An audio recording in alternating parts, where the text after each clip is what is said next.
अभी डिस्टर्बेंस तो नहीं आ रहा ना? No sir. चलिए शुरू करते हैं। तो गाइज आज हम शुरू करेंगे नेटवर्किंग फंडामेंटल से, जो हमारा फर्स्ट मॉड्यूल है। पहले मॉड्यूल को पूरे कोर्स का 20% वेटेज दिया गया है। इस मॉड्यूल के अंदर हम बेसिक्स ऑफ नेटवर्किंग पढ़ने वाले हैं, जो हमारा पहले हफ्ते का वीक फर्स्ट का स्टडी होने वाला है पूरा। मैं चलते सेशन के दौरान आपसे सवाल भी पूछूंगा। सवाल पूछने के साथ साथ ही हम स्टडीज को कंटिन्यू करते चलेंगे। मेरा इस कोर्स के अंदर टारगेट ये है कि हम टर्मिनोलॉजी बेस्ड पढ़ाई करेंगे। देखिए, जैसे कहते हैं ना कि आप सब कैसे पहचान सकते हो कि मुझे हिंदी बोलना आता है? डेफिनेटली अगर मैं हिंदी के शब्दों का यूज करके आपसे बात करूंगा तो ही आप समझ पाएंगे। वह इसी तरीके से अगर इंग्लिश की बात की तो इंग्लिश टर्मिनोलॉजीज का अगर मैं यूज करूंगा तो इंग्लिश मुझे आती है। ठीक इसी तरीके से डोमेन में अगर हमें नेटवर्क एक्सपर्ट बनना है या चीजों को समझना है तो हमारी टर्मिनोलॉजी बहुत स्ट्रांग होनी चाहिए। तो हम कोशिश यही रखेंगे कि जितनी भी चीजें मैं यहाँ पर बोल रहा हूँ, कुछ शब्द हो सकते हैं जिसके बारे में आप नहीं जानते होंगे तो आप फ्रीली उसके बारे में पूछें, हम उसको डिस्कस करेंगे। एंड सबसे पहले नेटवर्क की जब भी मैं शुरुआत करता हूं तो मैं सबसे पहले एक सवाल पूछता हूं आप सभी से, विच इज नेटवर्क क्या है?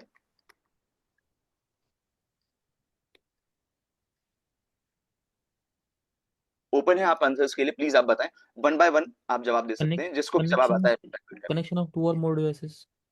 Connection of two more devices. कोई और जवाब? दो या दो से अधिक कंप्यूटर के कनेक्शन को हम नेटवर्क कहते हैं। ओके, कनेक्शन को नेटवर्क कहा जाता है। और कोई एड ऑन करना चाहते हैं इस जवाब में, कोई और चीज? सर नेटवर्क मतलब एक डाटा रहता है two to more devices. जी आके Communication of two or more devices. दो से ज्यादा डिवाइसेस का communication. Sir establish connection from one network to another network. Sir It connects to sharing. multiple hosts and communicate. Network means the group of host, बस जो एक साथ अपने एक दूसरे को कनेक्ट हो और कम्युनिकेट हो। Exactly, thank you so much guys, good answers. तो मुझे दो टर्म्स चाहिए थे और आप लोगों ने वो दोनों टर्म्स ही सामने पेश कर दिए, कनेक्शन एंड कम्युनिकेशन। नेटवर्क की अगर हम बात करते हैं तो नेटवर्क को हम कहते हैं कलेक्शन ऑफ इंटरकनेक्टेड डिवाइसेस, आप कह सकते हो। इंटरकनेक्टेड होस्ट डिवाइसेस की यहां पर बात की जाएगी, जब मशीनें आपस में कनेक्टेड होती हैं और कम्युनिकेट भी कर पाती हैं डेटा रिसोर्सेज शेयर करने के लिए, उसे हम नेटवर्क कहते हैं। अब यहां पर मेरा नेक्स्ट सवाल ये है कि होस्ट डिवाइसेस क्या होते हैं गाइस? क्या आप पीसी को होस्ट डिवाइस कह सकते हो? हाँ या ना? यस सर, कह सकते हैं। Device Yes, sir. IP address. Cool. हाँ, ये आईपी एड्रेस वाला जवाब फिर से प्लीज रिपीट करें। Devices which gets the IP address those are host. Exactly, host devices या होस्ट मशीन वो मशीनें होती हैं जो खुद का एक आईपी एड्रेस रख सकती हैं। आईपी एड्रेस क्या होता है हम आने वाले सेशन में आगे पढ़ने वाले हैं। तो कोई भी ऐसी मशीन जो खुद का एक आईपी एड्रेस रख सकेगी उसे हम होस्ट डिवाइस बोलते हैं। अच्छा, दैट मींस मोबाइल फोन्स भी होस्ट डिवाइसेस है? यस सर ओके, अच्छा, एक सवाल जिस पे शायद थोड़े जवाब बदल सकते हैं, सर्वर को क्या हम होस्ट डिवाइस बोलेंगे? No, sir. ओके, मैं और आंसर्स का वेट करूंगा। नहीं कहेंगे sir. Yes, sir. Yes sir Server को भी हम device ही सर्वर बोल का तो अपना आईपी सकते हैं। कूल, मतलब कुछ लोग हाँ बोल रहे हो, कुछ लोग ना बोल रहे हो, करेक्ट? जी जी। ओके, क्या हम सर्वर पे आईपी असाइन करते हैं? Yes. Yes. जी सर। हालांकि सर्वर सर्विसेज प्रोवाइड करता है मगर उसको भी होस्ट करना ही पड़ता है, हाँ या ना? जी yes Yes, sir. And host उसके पास एक एड्रेस हमें करना पड़ता है, तो अल्टीमेटली सर्वर्स भी आपके होस्ट डिवाइस की कैटेगरी में ही आएंगे। इसलिए मैं हमने होस्ट डिवाइस की एक बेस डेफिनेशन बना दी है कि होस्ट डिवाइस वो मशीनें होंगी जो खुद का एक आईपी एड्रेस ऑब्टेन कर सकें या उनके ऊपर एक आईपी एड्रेस लगाया जा सके, उसे ही हम होस्ट डिवाइस बोलेंगे। और ऐसे ही आईपी एड्रेस वाली मशीनों का जो ग्रुप होगा ना, जो आपस में कनेक्ट हो जाए, बाद आपस में बातचीत भी कर सके, इंफॉर्मेशन शेयर भी कर सके, उसी को हम नेटवर्क कहेंगे। जी। दूसरा सवाल आता है कि अगर नेटवर्क उन मशीनों का ग्रुप है जो आईपी एड्रेस होल्ड करते हैं और आपस में कनेक्ट होने के बाद कम्युनिकेट भी कर सकते हैं, तो नेटवर्किंग क्या है? Design and construction of network. Process of create network. Yes, process, आगे करेक्ट। जैसे और दो या तीन बिल्डिंग का हम्म, आपस में। आपस में जोड़ के अगर उसके बीच में कम्युनिकेशन किया जाए तो उसे नेटवर्किंग कहा जाए, करेक्ट। जी जी अब जी देखो, वही चीज हम फर्स्ट डे में भी, मैंने इंट्रोडक्शन के दिन भी यही डेफिनेशन सेम रिपीट किया था। नेटवर्किंग जी प्रोसेस कहा जा रहा है, ठीक है। मतलब किसी भी नेटवर्क की जो कैपेबिलिटी है ना कम्युनिकेट करने की, इसी को हम जी नेटवर्किंग कहते हैं। एक नेटवर्क की वो क्षमता जो उसे बातचीत करने के लायक बनाती है, उसे ही हम नेटवर्क कहेंगे। So as a definition, networking एक प्रोसेस होगी जिसमें आप कई सारी मशीनों को कनेक्ट करने के बाद उन्हें कम्युनिकेट करने की कैपेबिलिटी देते हो। अगर मैं दोनों मशीन्स को आपस में केबल से कनेक्ट बस कर दूंगा ना, तो मैं इसे नेटवर्क तब तक नहीं कह सकता जब तक ये दोनों एक दूसरे के साथ डेटा शेयर ना करें या कम्युनिकेशन ना करें। एंड नेटवर्किंग के लिए ही हमें अलग अलग टाइप के नेटवर्किंग डिवाइसेस की जरूरत पड़ती है। जी जी नेटवर्किंग और नेटवर्क में डिफरेंस सभी को क्लियर हो गया। जी जी तो सर गाइस, यस प्लीज, बोले। सर ऑल आईओटी डिवाइस भी होस्ट होते हैं? हाँ जी, बिल्कुल। Okay sir. तो गाइस, यहां पर हमने दो टर्म्स देखे आज, नेटवर्क एंड नेटवर्किंग। नेटवर्किंग। और जिस कोर्स स्टडी के लिए हम ये सब यहाँ पर इकट्ठा हुए हैं, विच इज सीसीएनए, सीसीएनए असल में एक नेटवर्किंग कोर्स है, नॉट नेटवर्क्स कोर्स। यहाँ पर हम नेटवर्क्स के बारे में नहीं पढ़ेंगे, हम यहाँ पर नेटवर्किंग कंसेप्ट्स के बारे में पढ़ेंगे। नेटवर्क की वो कौन कौन सी कैपेबिलिटीज हैं, नेटवर्क को असल में बातचीत करने की क्षमता किस तरीके से मिलती है, उस चीज की पढ़ाई हम इस पूरे कोर्स के अंदर पढ़ने वाले हैं। इसीलिए आपने नोटिस भी किया होगा, जब हम सिलेबस देख रहे थे, एक बार मैं सिलेबस स्क्रीन के सामने ले आता हूँ।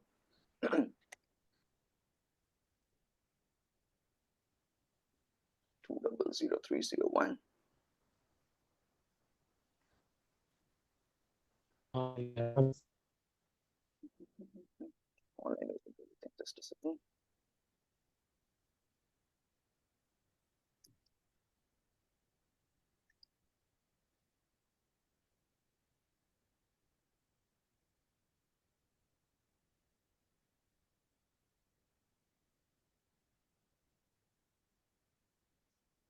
इस सिलेबस में अगर आप नोटिस करोगे तो आपको पूरे के पूरे सिलेबस के अंदर एक्सप्लेनेशन में ना सभी topics in terms of protocol बताए गए हैं। आप फर्स्ट मॉड्यूल बस छोड़ दें, पहले मॉड्यूल में भी आपको IPv4 एड्रेसिंग और ये सब चीजें दिख रही हैं, इंटरनेट प्रोटोकॉल है यहाँ पर, ठीक है, और भी कुछ बेसिक इंफॉर्मेशन है। इसके अलावा आप जहां पर भी सिलेबस नोटिस करोगे, हर जगह सिर्फ प्रोटोकॉल्स के बारे में ही डिस्कस किया गया है, सभी जी प्रोटोकॉल्स, जी हर प्रोटोकॉल। अब देखो, प्रोटोकॉल का मतलब क्या होता है, किसी भी काम को करना चाहते हो आप तो उसके लिए कुछ तरीके होते हैं। लाइक अगर मेरे को चाय बनाना है तो मुझे उसके लिए दूध का भी जरूरत पड़ेगा, चाय पत्ती भी चाहिए, शक्कर भी चाहिए, पानी भी चाहिए, गैस भी चाहिए। तो इन सभी चीजों को हम किस तरीके से मिक्स करेंगे, वो चीज कहलाता है तरीका। प्रोटोकॉल भी एक रूल्स का मैकेनिज्म है जो आपको कोई भी एक स्पेसिफिक टास्क किसी सही समय पर सक्सेसफुली कंप्लीट करने में मदद करता है। लाइक यहाँ पर आपको दिख रहा है layer two discovery protocol, CDP। CDP आगे जाके जब हम पढ़ेंगे तो हमें पता चलेगा नेबर डिस्कवरी प्रोटोकॉल है, ये अपने सिस्को नेबर्स को पहचानने में मदद करता है। ऐसे ही ईथर चैनल है जो कि कई सारे फिजिकल इंटरफेसेस को आपस में क्लब करने में मदद करता है। नेटवर्क इंजीनियर्स की सबसे बड़ा चैलेंज आता है नेटवर्क इंजीनियर्स को लूप्स का। नेटवर्क में लूप्स आते जी हैं, इन लूप्स को जी हटाने के लिए या लूप्स को अवॉइड करने के लिए एक अवॉइडिंग मैकेनिज्म होता है जो मैंने हाईलाइट किया हुआ है यहाँ पर। तो गाइस, हमारी जरूरत के जितने भी प्रोटोकॉल्स है ना, वो सब आपको मौजूद मिलेंगे। बस हो सकता है कि हमें शायद उसकी जानकारी ना हो तो हमें उसको ढूंढ करके उसको समझना हो, बट एक यूजर की रिक्वायरमेंट के अनुसार हर एक प्रोटोकॉल नेटवर्किंग डोमेन में मौजूद है। Not only networking domain, her domain में मौजूद है। आगे बढ़ते हैं। हमने देखा नेटवर्क मशीनों का वो ग्रुप जो आपस में कनेक्टेड और कम्युनिकेट कर सकते हैं। नेटवर्किंग वो एबिलिटी जो नेटवर्क को कम्युनिकेट करने की कैपेबिलिटी देती है। नेटवर्क को वो कम्युनिकेशन कैपेबिलिटी मिलती है प्रोटोकॉल्स की मदद से। प्रोटोकॉल्स को हम सेट ऑफ रूल बोलते हैं, सबसे इजी डेफिनेशन। यूजर के रिक्वायरमेंट के सारे प्रोटोकॉल्स हमारे पास मौजूद हैं। इन्हीं चीजों को नेटवर्किंग डोमेन में जब इंप्लीमेंट किया गया तो उसके लिए यूज किए गए हैं रेफरेंस मॉडल्स।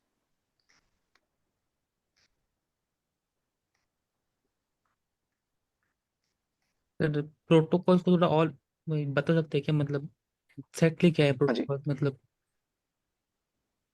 मतलब आप सवाल एक बार फिर से please। नहीं, प्रोटोकॉल मतलब ये समझा मैं, सेटअप रूल्स है, बट हाँ जी। ये रियल में क्या है वो पता नहीं है सर, मतलब। ओके जी, मैं समझा देता हूँ। देखिए, किसी भी एक प्रोटोकॉल। स्पेसिफिक टास्क यदि आप कंप्लीट करना चाहते हो, ओके, इस कोई भी टास्क को अगर कंप्लीट करना है तो हमें उसको सक्सेसफुली अचीव करने के लिए कुछ तरीका होगा, राइट। उन पर्टिकुलर जी। तरीकों के जो रूल्स होते हैं, मतलब वो पर्टिकुलर जो गाइडलाइन होती है, उसे ही प्रोटोकॉल कहा गया है।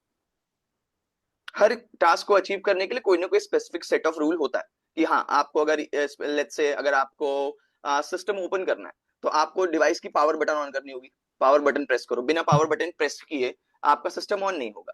तो ये एक तरीके ओपन का है। हमारा रूल होगा, राइट। इसी तरीके से हर टास्क के लिए सेपरेट सेट ऑफ प्रोटोकॉल्स होते हैं। तो हम जब पढ़ाई करेंगे तो हम असल में कोई प्रोटोकॉल किस तरीके से काम करता है, उस प्रोटोकॉल की क्या लिमिटेशन है, मतलब कितनी सीमाएं हैं उसकी, और हम उसको कितना एक्सटेंशन तक यूटिलाइज कर पाएंगे, मतलब उसकी कैपेबिलिटी क्या है, काबिलियत क्या है, इन सभी चीजों की हम पढ़ाई करेंगे। तो जब हमारी पढ़ाई शुरू होगी तो हम किसी भी एक्स वाई जी टॉपिक को 3 हिस्सों में पढ़ेंगे। सबसे पहला, उस टॉपिक का इम्प्लीमेंटेशन, मतलब प्रोटोकॉल का इम्प्लीमेंटेशन, उस चीज को लागू कैसे किया जाता है। दूसरी चीज होगी उसका ऑप्टिमाइजेशन, मतलब हमारी जरूरत के हिसाब से हम उस प्रोटोकॉल में क्या खास बदलाव कर सकते हैं जिससे वो और अच्छे से परफॉर्म करे काम, किस तरीके से वो बदलाव किए जाएंगे, वो हम पढ़ेंगे। और तीसरी चीज जो हमें सबसे ज्यादा जरूरी होती है, और इन रियल टाइम जब आप इम्प्लीमेंटेशन में भी रहोगे तब आपको इसी चीज को सबसे ज्यादा सामना करना पड़ता है, ट्रबल शूटिंग। Trouble shooting. कि सर आने वाली किसी समस्या को हम किस तरीके से सॉल्व। हाँ जी प्लीज। सर जी। सर नेटवर्क मतलब सर एक दूसरे डिवाइस से कनेक्ट करना, और नेटवर्किंग मतलब एक दूसरे से शेयरिंग करना। हाँ, वो शेयरिंग किस तरीके से हो रही है, वो ओके सर। नेटवर्किंग की मदद से होगी वो शेयरिंग। क्लियर। जी। मतलब नेटवर्क मतलब एक दूसरे डिवाइस से कनेक्ट होना, वही नेटवर्क रहता है। और जी नेटवर्किंग जो काम करेंगे नेटवर्क पे, वो नेटवर्किंग रहता है। एग्जैक्टली exactly, बिल्कुल सही। ओके, आगे बढ़ते हैं। तो गाइज, हम जब भी पढ़ाई करेंगे हमें इन 3 लेवल्स में चीजों को समझना होगा। मैं जब भी सेशंस डिलीवर भी करूंगा इसी पैटर्न में करूंगा। तो आप अगर नोट्स भी बना रहे हो, हालांकि ये भी पीडीएफ फॉर्म में अवेलेबल जी। होगा। कैसे मिलेगा ये गौरव सर आपको बताएंगे आपके व्हाट्सएप ग्रुप्स में। ये मटेरियल भी आपको मिल जाएगा जो भी मैं यहाँ पे लिख रहा हूँ पीडीएफ फॉर्मेट में। अदर देन दैट, अगर आप खुद भी नोट्स बना रहे हो तो 3 सेक्शंस में इसको बाद में बनाएंगे आप सेशन के बाद, कि क्या जी। इंप्लीमेंटेशन मैकेनिज्म्स हैं, किस तरीके से ऑप्टिमाइज होता है।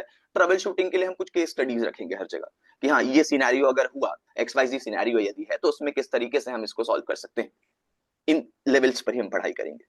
तो हम बात कर रहे थे रेफरेंस मॉडल्स की। हाँ हेलो जी। सर। इस ग्रुप में कोई इस व्हाट्सएप ग्रुप है क्या सर, बना है क्या जिसको ज्वाइन कर आ, सकते हैं? जी, आपको डिटेल्स मिल जाएंगी उसकी, सेशन एंड होने के बाद गौरव सर आपको वो डिटेल्स अपडेट कर देंगे। ठीक है, ओके। ओके गाइस, तो शुरू करते हैं आगे। तो हम बात कर रहे थे रेफरेंस मॉडल्स की। नेटवर्क के इम्प्लीमेंटेशन के लिए रेफरेंस मॉडल्स लेकर के आए गए थे। इसकी शुरुआत के लिए एक छोटी सी स्टोरी, इंट्रोडक्शन डे वाली स्टोरी ही हम यूज करते हैं। मैं इस स्टोरी के लिए एग्जाम्पल में 2 कैंडिडेट्स ले रहा हूं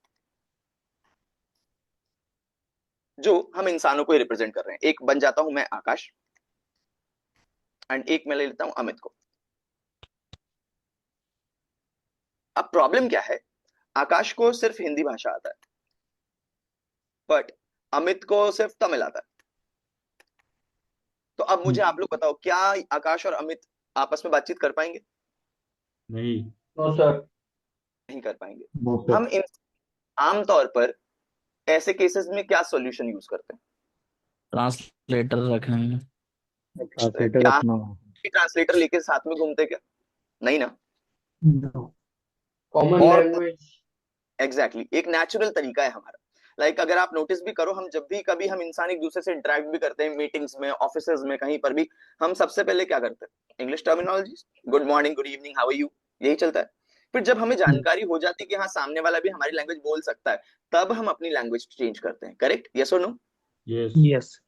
तो हम इंसानों ने इंग्लिश भाषा को एक सोल्यूशन बना के रखा हुआ है जो अलग अलग भाषा बोलने वाले लोगों के बीच में भी कम्युनिकेट करने में मदद करता है।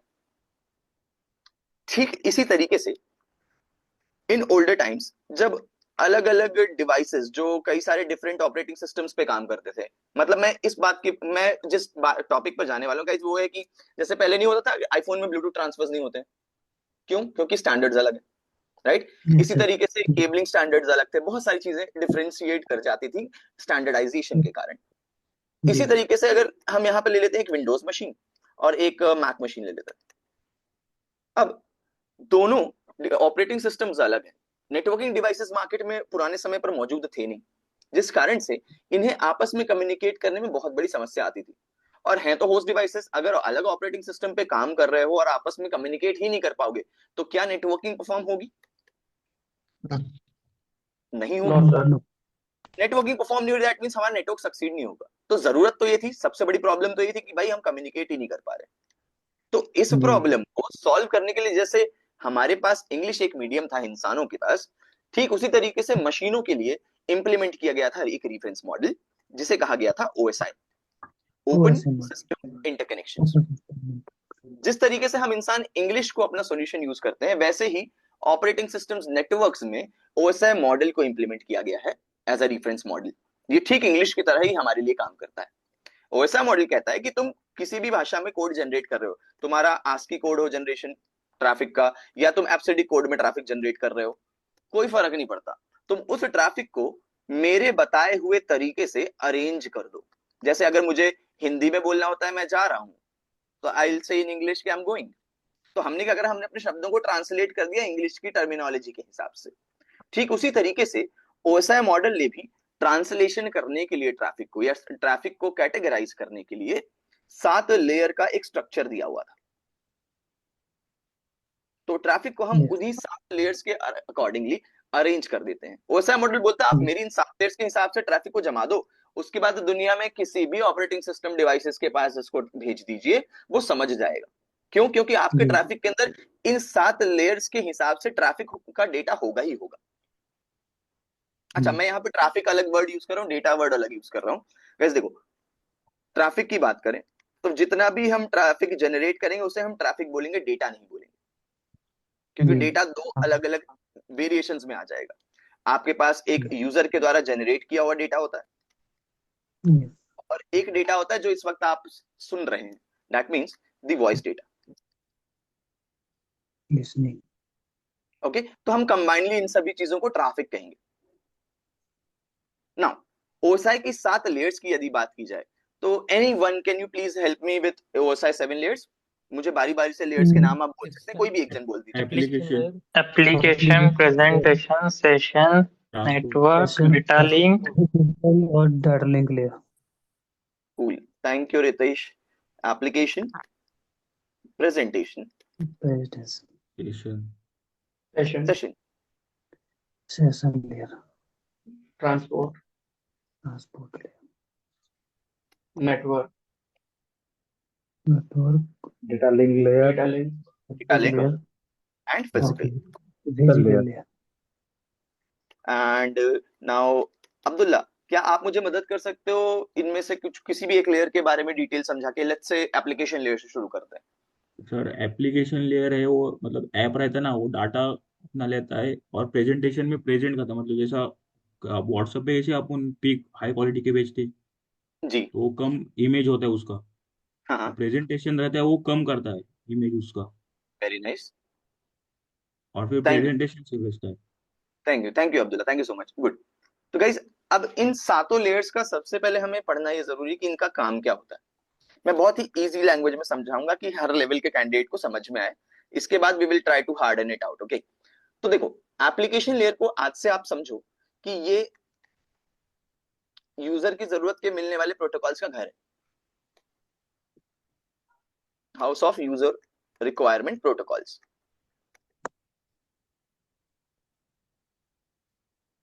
यूजर को क्या क्या जरूरत पड़ सकता है? किसी लेट्स से कोई वेब सर्वर एक्सेस करना होगा, करेक्ट? तो वेब सर्वर एक्सेस करने के लिए हमारे पास एचटीटीपी जैसे प्रोटोकॉल्स होते हैं। मुझे अगर ईमेल भेजना है, हाँ जी, तो ईमेल भेजने के लिए कैसा कौन सा प्रोटोकॉल है? एसएमटीपी, SMTP and PP, हाँ, POP. POP, correct. SMTP या POP जैसे प्रोटोकॉल्स हैं जो हमारा मेल भेजने में मदद करते हैं। अच्छा, सबसे पॉपुलर प्रोटोकॉल बहुत कॉमनली जाना जाता है, मुझे फाइल्स ट्रांसफर करनी है तो FTP। FTP। FTP, yes। मैंने facebook.com लिखा तो वो एक IP एड्रेस हिट करेगा, कौन सा प्रोटोकॉल काम करेगा? HTTPS। HTTP। मैंने लिखा ब्राउजर पे जाकर के, मैंने लिखा यहाँ पर facebook.com, तो ये एक पर्टिकुलर एड्रेस हिट करेगा जाकर के, IP एड्रेस। हेलो सर, एक तो ये क्वेश्चन नाम को IP एड्रेस में कौन ट्रांसलेट कर रहा है? सर, ये DNS। हमारा DNS कर रहा है, गुड, वेरी DNS गुड, कर रहा वेरी है। गुड। सर एक क्वेश्चन था। हाँ एक जी प्लीज। ये जो सर प्रोटोकॉल्स रहते हैं, ये किधर अनेबल रहते हैं? अपना लैपटॉप में रहते हैं या फिर सर्वर पे अनेबल रहते हैं? ये नेटवर्क में मौजूद होते हैं, इन सभी प्रोटोकॉल्स को आप यूटिलाइज करोगे, राइट? ये मतलब डिवाइसेस पे भी इनकी सर्विसेज इनेबल मिलेंगी आपको, एंड नेटवर्क में भी मौजूद मिलते हैं। विंडोज में जैसे हमारे पास है ना एक फीचर्स ऑप्शन होता है, आप फीचर्स में भी इन प्रोटोकॉल्स की लिस्ट देख सकते हो, सर विंडोज फीचर्स में। सर मतलब इसका मतलब ऐसा है ना सर, जैसे व्हाट्सअप है तो व्हाट्सअप में हाँ वो चाहे तो व्हाट्सअप में सब कुछ काम होता है, तो वो क्यों कौन से प्रोटोकॉल से हुआ है, तो अपन सर्च करेंगे व्हाट्सअप तो वो प्रोटोकॉल वहां पे जाएंगे और वहां से डाउनलोड होगा व्हाट्सअप। एग्जैक्टली, प्रोटोकॉल नहीं, देखिए व्हाट्सएप जो अगर आप डाउनलोड कर रहे हो, राइट, व्हाट्सएप ये का जो भी एप्लीकेशन होगा, लेट्स से अगर ऐप स्टोर पर है, तो ऐप स्टोर का एक सर्वर पे वो सारी की सारी इंफॉर्मेशन स्टोर होगी। आप जब इसको रिक्वेस्ट करोगे फॉर डाउनलोडिंग, तो कोई सेट ऑफ प्रोटोकॉल्स जाएंगे जो इसको रिक्वेस्ट करेंगे डाउनलोड के लिए, जैसे HTTP में आपके पास गेट सेट रिक्वेस्ट होती है, करेक्ट? इसी तरीके से डाउनलोड करने के लिए फाइल ट्रांसफर प्रोटोकॉल है, फाइल ट्रांसफर प्रोटोकॉल आपको ट्रांसफर करके देगा वो फाइल आपके सिस्टम में FTP सर्वर्स के थ्रू, अगर मतलब आप सर उनको एक एक्सेस। हाँ जी, बोले। सर मतलब एक प्रोटोकॉल से कनेक्शन है क्या इनका सर सब इसका? हर चीज देखिए, नेटवर्क में हर चीज प्रोटोकॉल से जुड़ी हुई है। फाइल ट्रांसफर करने के लिए अलग प्रोटोकॉल्स हैं, फाइल स्टोरिंग अलग प्रोटोकॉल हो गया, एक्सेस करने के लिए अलग प्रोटोकॉल है, ऑथराइज करना, जैसे लेट्स से आपने पासवर्ड डाला, आपने अपना यूजर अकाउंट डाला, तो वो जानकारी आपकी सही है या नहीं उसके चेक करने के लिए एक अलग प्रोटोकॉल काम करता है। तो हम देखेंगे कि ये सारे प्रोटोकॉल्स कहाँ पर मौजूद होते हैं, तब लेकिन सर अभी, हाँ, तब मैं सर आपके सवाल पे आ जाता हूँ।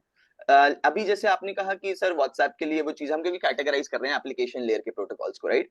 तो एप्लीकेशन लेयर सिर्फ यूजर की जरूरत के प्रोटोकॉल्स रखता है। जैसे मुझे सर्वर एक्सेस करना है, तो सर्वर एक्सेस करने के लिए HTTP रिक्वेस्ट जाएगा। मुझे फाइल ये ट्रांसफर, आपने बोला व्हाट्सएप डाउनलोड करना है, तो व्हाट्सएप की एप्लीकेशन आपके सिस्टम तक आने के लिए फाइल ट्रांसफर की जा रही होगी, तो वो FTP प्रोटोकॉल के द्वारा की जाएगी। ये सर एक क्वेश्चन था। समझो आपको मेरे को कुछ PDF सेंड करने के, जो नेटवर्क में प्रोटोकॉल्स है ना, तो PDF के लिए फिर प्रोटोकॉल वो यूज होगा मतलब शेयर करने के लिए? PDF शेयर करने के लिए FTP। Sorry, documentation. हाँ, सर डॉक्यूमेंटेशन सेंड करने के लिए कौन सा प्रोटोकॉल यूज होगा सर? आप डॉक्यूमेंट शेयर करना चाहते हो, राइट? हाँ, तो जैसे आपको करने का जो नेटवर्क में हाँ, जो प्रोटोकॉल्स रहेंगे ना, तो उसमें से वो प्रोटोकॉल यूज होगा उसके लिए शेयरिंग के लिए। समझ गया, आपका सवाल समझ गया। देखिए, आपको अगर PDF डाउनलोड करना है, राइट, तो जब भी आप किसी वेबसाइट से PDF डाउनलोड करोगे, तो वहां पर HTTPS यूज होगा। HTTP या HTTPS कोई भी यूज किया जा सकता है, जैसे आप गूगल ड्राइव से कर रहे हो अगर, या लेट्स से ड्रॉप बॉक्स से कर रहे हो, तो इस दौरान क्या होता है, ये HTTPS के जरिए PDF शेयर किए जाते हैं। मगर मान लीजिए दूसरा एक केस सिनेरियो देखते हैं, जहां पर बहुत ही बड़ा डेटा ट्रांसफर करना है, जिसमें PDF फाइलें भी शामिल हैं साथ में, not individual files, but complete एक डेटा पैकेट के, एक पूरे डेटा फॉर्मेट के अंदर, डेटा फाइल के अंदर कुछ PDF फाइल्स भी और बहुत ही बड़ा डेटा ट्रांसफर हो रहा है, उस दौरान FTP जैसे प्रोटोकॉल्स यूज हो जाएंगे। डिपेंड करता है डेटा की रिक्वायरमेंट और डेटा क्वालिटी या डेटा की साइज वेरिएशंस पर कि किस तरीके के प्रोटोकॉल्स के थ्रू यूज किया जाएगा, क्योंकि यहाँ पर कंबाइंड बहुत सारे मेथड्स होंगे, इसलिए FTP यूज किया जाएगा। इंडिविजुअली आप HTTPS के थ्रू भी कर सकते हो। एक और चीज आती है, विंडोज सिस्टम्स की बात आती है, जब एक थोड़ा सा एडवांस लेवल के टॉपिक पे बता देता हूं मैं। विंडोज सिस्टम पे नेटवर्क शेयरिंग करनी होती है हमें, करेक्ट? तो नेटवर्क शेयरिंग के लिए SMB जैसे प्रोटोकॉल यूज किए जाते हैं। अब SMB जैसे प्रोटोकॉल्स में क्या होता है, ऑफिस में या इंटरप्राइज एनवायरमेंट्स के अंदर PDF शेयर करी जाती है, ऑफिस में लोकली जब आप करते हो खुद, तो इस दौरान PDF शेयरिंग जो होगी ये SMB के थ्रू होगी। SMB असल में होता है सर्वर मैसेज ब्लॉक। तो अलग अलग तरीके हैं। इसके अलावा और होता है, आपके पास NFS सिस्टम भी होते हैं, जिन्हें नेटवर्क फाइल सिस्टम कहा जाता है। ये यूनिक्स और लिनक्स सिस्टम पे बेस होते हैं।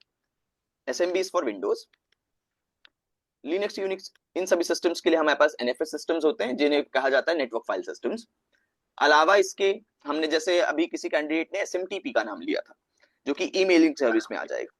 अगर आप ईमेल के द्वारा पीडीएफ भेज रहे हैं तो उस दौरान एसएमटीपी के द्वारा जाएगी। वो क्यों? क्योंकि जो बेस है ट्रांसफर का वो ईमेल है। लेट्स से आप पॉइंट टू पॉइंट अगर भेजना चाहते हो, जैसे टॉरेंट, आप सभी को याद होगा, आप सबने टॉरेंट यूज किया होगा मोस्टली, यस सर। राइट? तो टॉरेंट हो गया, या गाइस म्यूट कर लीजिएगा, एको हो रहा है आवाज का, थैंक यू।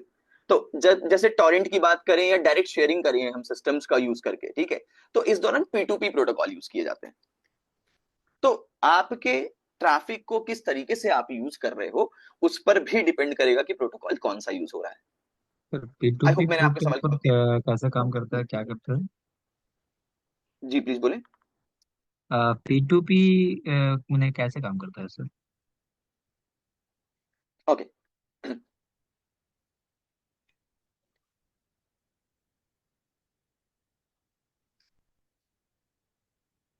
फर्ज कीजिए कि एक सेंट्रल सर्वर है, ठीक है। अब P2P प्रोटोकॉल की अगर बात करें, नेटवर्किंग में ना आपका डेटा सेंट्रल सर्वर की जगह सीधे एक नोड कंप्यूटर से दूसरे नोड कंप्यूटर में भेजा जाएगा, रादर देन सर्वर से मंगाने के। ऐसे नेटवर्किंग मॉडल्स असल में इसलिए यूज किए जाते हैं ताकि आपका ट्रैफिक बहुत ही तेजी से और स्केलेबल तरीके से पहुंचाया जा सके। बिट टॉरेंट नाम का भी एक प्रोटोकॉल है जो P2P ट्रैफिक के लिए यूज किया जाता है। और इसके अलावा आपका डीसी होता है, डीसी प्रोटोकॉल को कहा जाता है डायरेक्ट कनेक्ट प्रोटोकॉल। तो ये सभी प्रोटोकॉल्स होते हैं जो कि आपको ट्रांसफर्स के लिए, क्लाइंट टू क्लाइंट ट्रांसमिशन के लिए उपयोग किए जाते हैं। होता क्या है ना, मैं सर्वर से ट्रैफिक मंगवा करके अगर यूज करूंगा तो इट इज टाइम टेकिंग और ज्यादा बैंडविड्थ यूटिलाइजेशन, रादर देन अगर मेरे पास वो फाइल ऑलरेडी लोकली स्टोर्ड है तो मैं डायरेक्टली शेयर कर सकता हूँ। उसके लिए P2P यूज किया जाएगा। आई होप जवाब समझ में आ गया आपको। ओके। सर मतलब हर चीज के लिए एक प्रोटोकॉल है क्या सर? जी बिल्कुल। मतलब हर चीज शेयर करें, जैसे नेटवर्क ट्रैफिक देखता है कहाँ से कम ट्रैफिक है वहां से शेयर करने का, वैसे हम्म, प्रोटोकॉल हर चीज के लिए अलग एक प्रोटोकॉल है। हर हर यूटिलाइजेशन के लिए, हर काम के लिए आपके ऑलरेडी प्रोटोकॉल्स डिफाइन जैसे किए। ईमेल के लिए SMPT है, जी SMTP सॉरी, और हाँ हाँ, मतलब हर एक चीज के लिए हर एप्लीकेशन के काम लिए के अलग लिए से प्रोटोकॉल है। सर एक क्वेश्चन। एग्जैक्ट। यस जी यस। please। सर ये प्रोटोकॉल्स हमको सर्वर पे अनेबल करने पड़ते हैं या फिर पहले से अनेबल रहते हैं? लाइक अगर सर्वर कॉन्फ़िगरेशन, या फिर जी उनका बोलिए। सर्विसेज अनेबल करना पड़ता है लाइक? अगर आप इनिशियल कॉन्फ़िगरेशंस में हो तो आपको सर्वर में सभी सर्विसेज को इनेबल करना पड़ेगा पहले। सर जी अभी एक मतलब एक थोड़ा क्वेश्चन था। हाँ समझो प्लीज। कौन सा समझो ईमेल ऐप डाउनलोड करने के मेरे को, और वो सर्वर पे जा रहा है, तो अपन जो टाइप करेंगे ना मोबाइल में, तो जो प्रोटोकॉल है वो उनके सर्वर पे जाएगा ना मतलब, और फिर वो अपने उस को शेयर प्रोटोकॉल करेगा की डाटा। मदद से आप बात करोगे। देखिए हाँ। मैं शुरुआत में बताया था ना कि देखिए कनेक्शन तो बन जाएगा आपका, सर्वर से यस। कनेक्शन तो बन गया, हाँ मगर आपको जो भी काम करना है तो उसके लिए कम्युनिकेट करेंगे आप। मतलब आपने जैसे बोले ईमेल के लिए कर रहे हो आप, राइट? तो वो आपका कम्युनिकेशन शेयरिंग हो रहा है ना ट्रैफिक का, तो वो हाँ मतलब प्रोटोकॉल। नेटवर्किंग कंप्यूटर की मतलब लैंग्वेज प्रोटोकॉल में वो आप। प्रोटोकॉल उनके पास जाएगा। जी बिल्कुल। Okay sir. ओके, चलिए आगे बढ़े। सर एक एक छोटा सा क्वेश्चन सर, डाटा और ट्रैफिक का आपने एक डिफरेंस बताया था ना, वो समझाएं सर। डाटा और डेटा ट्रैफिक, ट्रैफिक, मतलब डाटा क्या है और ट्रैफिक क्या है, दोनों अलग चीजें है क्या? ओके मैं समझा देता हूँ। देखो डेटा की अगर हम टेक्निकली बात करते हैं ना, तो नेटवर्क में डेटा ट्रैफिक को कई सारी कैटेगरी में बांट देते हैं, ठीक है। मैं ट्रैफिक पूरे के पूरे डेटा डेटा एनवायरनमेंट को बोल रहा हूँ, जहां पे यूजर ट्रैफिक आ जाएगा आपका। वैसे मान लीजिए आपने खुद से कोई ट्रैफिक जनरेट किया कीबोर्ड से इनपुट्स दे करके, आपने टाइप किया भाई कि लेट्स से गूगल सर्च आपने कुछ किया, आप इनपुट कीबोर्ड से दे रहे हैं, वो भी एक ट्रैफिक जनरेट हो रहा है। अब आपके द्वारा जनरेट किया हो ये इनपुट मेरे सर्वर तक जाएगा, सर्वर तक जाकर के कुछ रिस्पॉन्स आएंगे, ये भी एक तरीके का ट्रैफिक हुआ। तो ये भी एक तरीके का डेटा ही होता है, बट ये भी एक डिफरेंट टाइप ऑफ ट्रैफिक हो जाएगा। तो इन सभी को डेटा बोलने की जगह मैं इंडिविजुअली ट्रैफिक बोल देता हूँ एक जगह पर। जब हम सबकी खास तौर पे बात करेंगे तो इनके जो टर्म्स होते हैं हम उन टर्म्स को सामने लेकर के आते जाएंगे। Yes sir. ओके। सर मतलब इसका ऐसा मतलब है ना, अपन समझो जी कीबोर्ड से कुछ टाइप कर रहे हैं और सर्वर जो भेज रहा है उसके सर्वर के पास वो मैसेज गया, और अपन कंटिन्यू कर रहे हैं, तो वो बीच में जो ट्रैफिक आएगा वो ट्रैफिक होगा ना सर, डाटा एग्जैक्टली। आने तक। जी अभी आप इसको इस तरीके से बिल्कुल समझ सकते हैं। बट आगे इसको मैं और अच्छे से एक्सप्लेन करूंगा आगे, इसमें और जो ब्रॉड नजरिया होगा ना टॉपिक के टर्म्स का, उसको भी हम देखेंगे थोड़ा आगे जाके। ओके गाइस, तो आगे देखते हैं। तो एप्लीकेशन लेयर पे तो हमने ये समझ लिया था कि ठीक है, हमें जो भी जरूरत पड़ रहा है वो प्रोटोकॉल हमें एप्लीकेशन लेयर पे मिल रहा है। बात आती है अब प्रेजेंटेशन लेयर की। तो प्रेजेंटेशन लेयर असल में यूजर के ट्रैफिक को समझने के लिए मदद करता है। दैट मीन्स यहाँ पे ट्रैफिक को फॉर्मेट किया जाता है, फॉर्मेटिंग ऑफ ट्रैफिक। ये सिस्टम फॉर्मेटिंग नहीं है, ठीक है, ये ट्रैफिक का फॉर्मेट बनाना है, एक प्रेजेंटेबल तरीके से यूजर के सामने इसको पेश किया जा सके आपके ट्रैफिक को, उसके लिए प्रेजेंटेशन लेयर काम करती है। अलग अलग सिस्टम में अलग अलग डेटा फॉर्मेट यूज होता है, जैसे मैंने बताया था शुरुआती एग्जांपल में कि आस्की कोड था और एब्सिडिक कोड्स थे, ठीक है, तो ये अलग अलग डेटा फॉर्मेट यूज हो रहे हैं। तो अब ये लेयर क्या करेगी, ये लेयर इन सभी डेटा फॉर्मेट्स को कन्वर्ट करती है, ताकि जिसके पास भी इस ट्रैफिक को हम पहुंचा रहे हैं वो उसको समझ सके, अंडरस्टैंड कर सके। डेटा ट्रांसलेशन एक इसकी कैपेबिलिटी हो गई कि हम डेटा को क्या कर रहे हैं, ट्रांसलेट कर रहे हैं। अब क्या होता है, ट्रैफिक को जब भी हम भेजते हैं एक सेंडर से रिसीवर तक,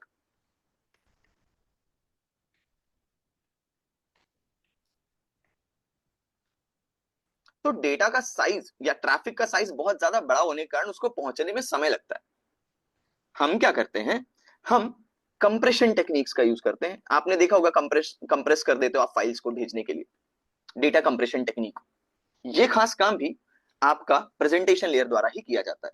एग्जाम्पल के लिए जिप फॉर्मेट्स, या फिर MP3 कंप्रेशन करते हो आप सॉन्ग ऑडियोज को भेजने के लिए, या इमेज को कंप्रेस करते हो आप JPG इमेज। तो साधारण भाषा में समझने के लिए आप ये समझ सकते हैं कि प्रेजेंटेशन लेयर पूरे के पूरे मल्टीमीडिया का घर है।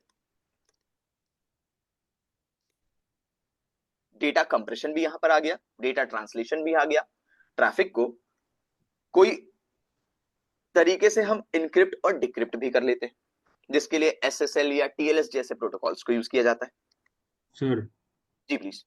सर डेटा ट्रांसलेशन मतलब अगर एक के फोन में हिंदी में मतलब चालू है, किसने फोन रखा है उसका लैंग्वेज हिंदी का, तो अगर सामने वाला इंग्लिश में भेज रहा है तो उसमें हिंदी में ऑटोमेटिक कन्वर्ट, मतलब समझो आप सामने वाले ने हम्म इंग्लिश में जो मोबाइल है ना चालू हुआ है, हम्म जैसे लैंग्वेज हम्म भी रहते हैं ना, कोई किसको इसको जी जी इंग्लिश बिल्कुल। समझता नहीं, हाँ एक का इंग्लिश में एक का हिंदी में, तो इंग्लिश वाला जो मैसेज डालेगा उसको हिंदी में वो प्रेजेंटेशन करके उसको हिंदी में रिसीव होगा मैसेज।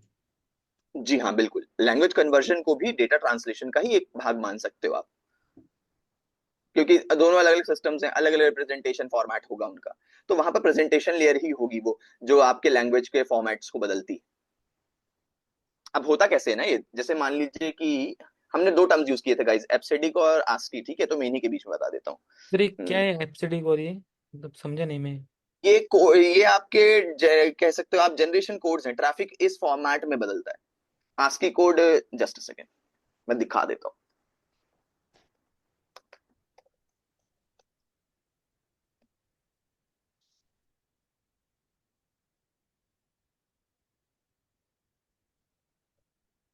कैरेक्टर सेट में मिल जाएंगे ना,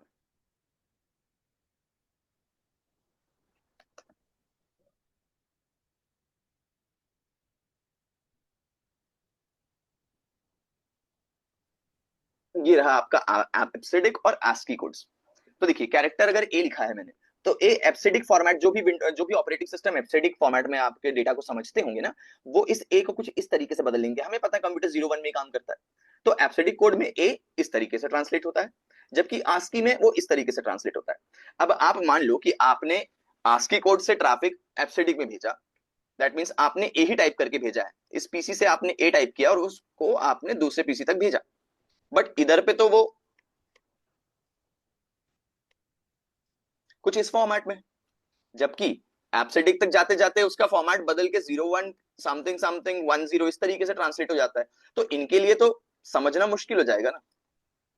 यहां पर क्या होता है, आपके किसी भी जनरेशन कोड को पहले यूनिकोड में बदला जाता है। यूनिकोड मतलब OSI मॉडल के द्वारा प्रेजेंटेशन लेयर में डिफाइन किया हुआ एक कोड, उस यूनिकोड से वापस से फिर ये ट्रांसलेट हो जाता है एब्सिडिक कोड में आपके सिस्टम पे आकर के। तो भेजते वक्त इस आस्की कोड को यूनिकोड में बदला जाएगा, जो कि काम करेगा इस सिस्टम के अंदर मौजूद प्रेजेंटेशन लेयर के प्रोटोकॉल जब ये केबल के थ्रू या वायरलेसली सामने वाले डिवाइस पे पहुंचेगा तो उसके पास यूनिकोड फॉर्मेट पहुंचेगा, बट जब वो 7वीं लेयर या प्रेजेंटेशन लेयर पे फिर पहुंचेगा तो उसे एब्सिडी कोड में प्रेजेंटेशन लेयर ही ट्रांसलेट करके इसके समझने लायक बना देती है। तो सर डिवाइसेस कौन सा भी कोड यूज कर सकते हैं क्या दोनों में से? डिपेंड करता है ऑपरेटिंग सिस्टम्स पे, मतलब मैं एग्जैक्टली नहीं बता पाऊंगा कौन सा सिस्टम कौन सा कोड यूज करता है, जनरेशन कोड, ये हर सिस्टम का इंडिपेंडेंटली डिफरेंट होता है। सर मतलब बाइनरी नंबर रहता है वैसे ही रहता है ना कुछ? हाँ, एट लास्ट तो सब बाइनरी में आएगा। सर मतलब हर सिस्टम का अलग अलग बाइनरी नंबर सेट रहता है ना? जी, उस हिसाब। रिप्रेजेंटेशन अलग होता है, ये डिपेंड करेगा ऑपरेटिंग सिस्टम पे। तो मतलब निश्चित तौर पे तो मैं नहीं बता पाऊंगा तुरंत कि देखो इस सिस्टम पे ये कोड जनरेट यूज हो रहा है या ये यूज हो रहा है, बट ऑलमोस्टली सभी पर इंडिपेंडेंटली अलग अलग कोड्स को ही यूज किया जाता है, इसीलिए ओएसआई मॉडल आया था। सर मतलब दो एप्लीकेशन है तो उनका अलग अलग कंपनी ने उनका अलग अलग कोड जनरेट करके रखा होगा ना सर? पॉसिबिलिटी, बिल्कुल सही, बिल्कुल सही। सर ये अपना जो ट्रैफिक है वो कौन से लेयर पे इस कोड में चेंज होता है, चेंज होता है? प्रेजेंटेशन 7। तो फिर एप्लीकेशन एप्लीकेशन लेयर पे क्या रहता है सर फिर? एप्लीकेशन लेयर पे आप रिक्वेस्ट करते हो ना चीजों का, जैसे आपको फाइल ट्रांसफर करो तो आपने फाइल ट्रांसफर के लिए एक रिक्वेस्ट भेजोगे, तो वो रिक्वेस्ट प्रेजेंटेशन लेयर पे आके फिर ट्रांसलेट होगा फॉर्मेट उसका कि किस फॉर्मेट में भेजी गई है वो। सर वो रिक्वेस्ट सर्वर के पास जाएगा ना पहले? जी बिल्कुल। Network server server. XYZ user, अगर आप एंड टू एंड कम्युनिकेशन कर रहे हो without serverless communication, point two point भी कर रहे हो, तो एंड हाँ यूजर तक जाएगा। डिपेंड्स। ओके। सर, ये एंड यूजर क्या रहता है सर? एंड यूजर्स हम लोग हो गए। हाँ। सर तो आपके पास भेजा है। रियल लाइफ एग्जांपल दे सकते हैं क्या इसके ऊपर? थोड़ा समझ नहीं आ रहा है। एंड यूजर ओके, पे। एक बार हम क्या करते हैं, हम सभी लेयर्स का प्रॉपर एक बार आउटलाइन समझ लेते हैं, फिर एक ट्रांसफर मैकेनिज्म हम समझ लेंगे किस तरीके से हर हर लेयर काम कर रही है। चलेगा? ये सर। ओके। जी। तो फॉर्मेटिंग या मल्टीमीडिया का स्टोरेज तो हमारे पास प्रेजेंटेशन लेयर में आ गया। अगला काम आता है अब सेशन लेयर का। सेशन लेयर क्या क्या काम कर सकती है, तो देखिए, हमें जरूरत पड़ी तो एप्लीकेशन लेयर पर हमने कुछ रिक्वेस्ट कर ली, जैसे वेब ब्राउजर पे अगर आपको सर्वर्स यूज करने हैं तो आपने रिक्वेस्ट भेजा, that is application layer. User को समझने वाले फॉर्मेट में स्क्रीन पर प्रेजेंट की जा रही चीजें, that is presentation layer. Session layer क्या करती है, एक ही वक्त पर इस सर्वर को हो सकता है एक ही वक्त पे 1000 लोग एक्सेस कर रहे हो, तो अब ये सर्वर कैसे समझेगा कि भाई अमित के रिक्वेस्ट का जवाब मुझे अमित को ही देना है, मैं सुमन को ना दे दूं। इसके लिए इंडिविजुअल सेशन जनरेट किए जाते हैं सेशन लेयर के द्वारा। जो दो डिवाइस आपस में कम्युनिकेशन यदि शुरू कर रहे हैं तो सेशन लेयर का काम होगा उस कम्युनिकेशन को सेफ बना करके रखना और स्टेबल बना करके रखना, ताकि बीच में डिस्कनेक्ट ना हो जाए हमारा सेशन। इसके लिए यहां पर ऑथेंटिकेशन, ऑथोराइजेशन जैसी चीजें भी होती हैं। जैसे अगर आप ने फेसबुक एक्सेस किया हुआ है सर्वर से, तो सर्वर सबसे पहले बोलेगा भाई मुझे तुम ना अपना यूजर नेम दे दो और अपना पासवर्ड दे दो, मैं चेक करूंगा वेदर तुम मेरे अकाउंट्स को एक्सेस करने के लिए एलिजिबल हो या नहीं। तो जब आप अपने यूजर इनपुट्स डालते हो उसे कहा जाएगा यहां पर ऑथराइजेशन। क्लियर? सॉरी, हाँ, ऑथराइजेशन कहा जाएगा इन इंफॉर्मेशन को देना। जब यूजर नेम और पासवर्ड सर्वर तक पहुंचेगा, सर्वर उसको अपनी स्टोर्ड लिस्ट में चेक करेगा कि क्या आप एलिजिबल हैं या नहीं। उसे कहा जाएगा ऑथेंटिकेट करना। लेट्स से जैसे हम क्लब्स में जाते हैं, राइट? तो क्लब्स में जनरली क्या होता है, आपकी अगर एंट्री है नाम की, then only you are allowed to go in, correct? तो उस लिस्ट में चेक करता है वहां पे खड़ा हुआ गार्ड कि क्या आप इनवाइटेड हो या नहीं। सेम उसी चीज को कहा जाएगा ऑथेंटिकेट करना। ऑथेंटिकेट करने के बाद जब आपको एंट्री मिल जाती है सर्वर पे, आप फेसबुक अकाउंट एक्सेस कर लेते हो, तो आप उसकी सुविधाओं को यूज कर पाते हो। उन जितना भी यूटिलाइजेशन आप करते हो उन सुविधाओं का, उसे कहा जाता है अकाउंटिंग कि आपने क्या क्या सर्विसेज यूज करी। तो सेशन लेयर असल में आपके सभी सेशंस को बांट करके सेग्रीगेट करके रखती है। इसके लिए आप अभी सिर्फ शुरुआती तौर पर सिर्फ एक ही शब्द याद रखें, सेशन सेग्रीगेशन, सेशंस को बांट करके रखना।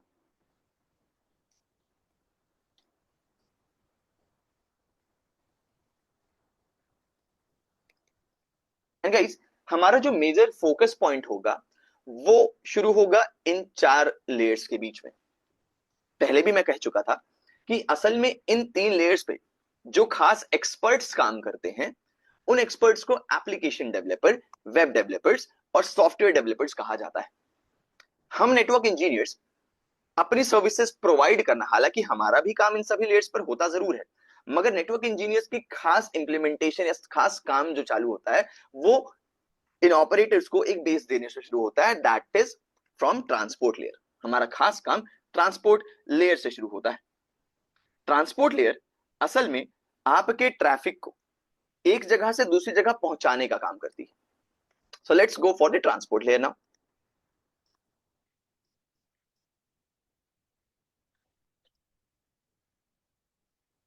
ट्रांसपोर्ट लेयर को आप लेयर 4 भी कहते हो। इस लेयर पर आपको दो खास प्रोटोकॉल्स मौजूद मिलेंगे, टीसीपी और यूडीपी। टीसीपी का फुल फॉर्म होता है ट्रांसमिशन कंट्रोल प्रोटोकॉल,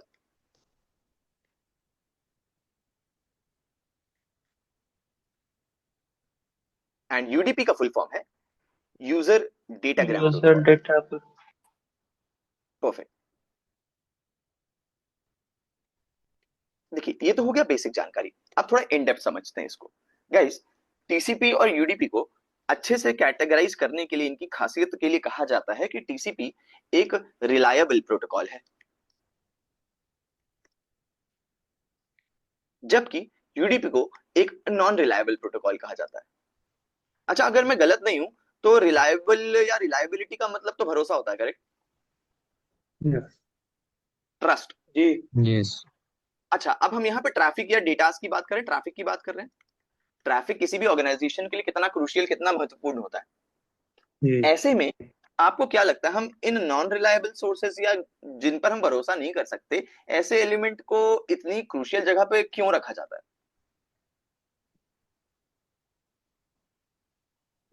सवाल है, डाउटफुल सवाल है। हम क्यों उसको नॉन रिलायबल बोलते हैं, और नॉन रिलायबल यदि बोल रहे हैं तो हम कुछ उसको यूज क्यों कर रहे हैं? बिकॉज जी दे बोले। Are fast. एग्जैक्टली, ये फास्ट होता है।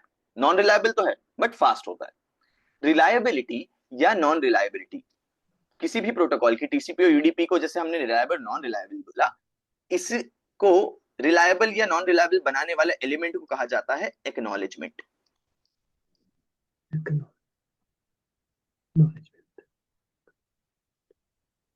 एक्नॉलेजमेंट की बात।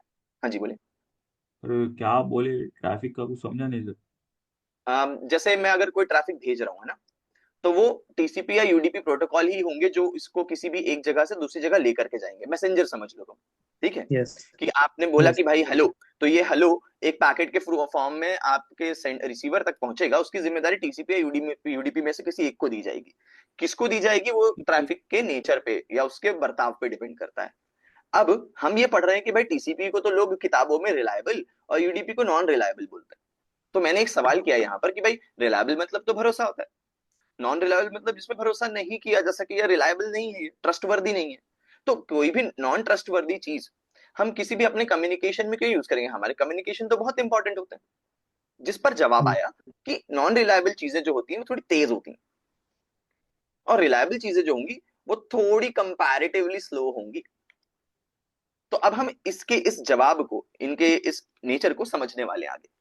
तो मैंने ये कहा है यहाँ पर कि रिलायबल होना या नॉन रिलायबल होना टीसीपी या यूडीपी का उसके एक्नॉलेजमेंट नाम के फीचर पे डिपेंड करता है। एक्नॉलेजमेंट क्या होता है?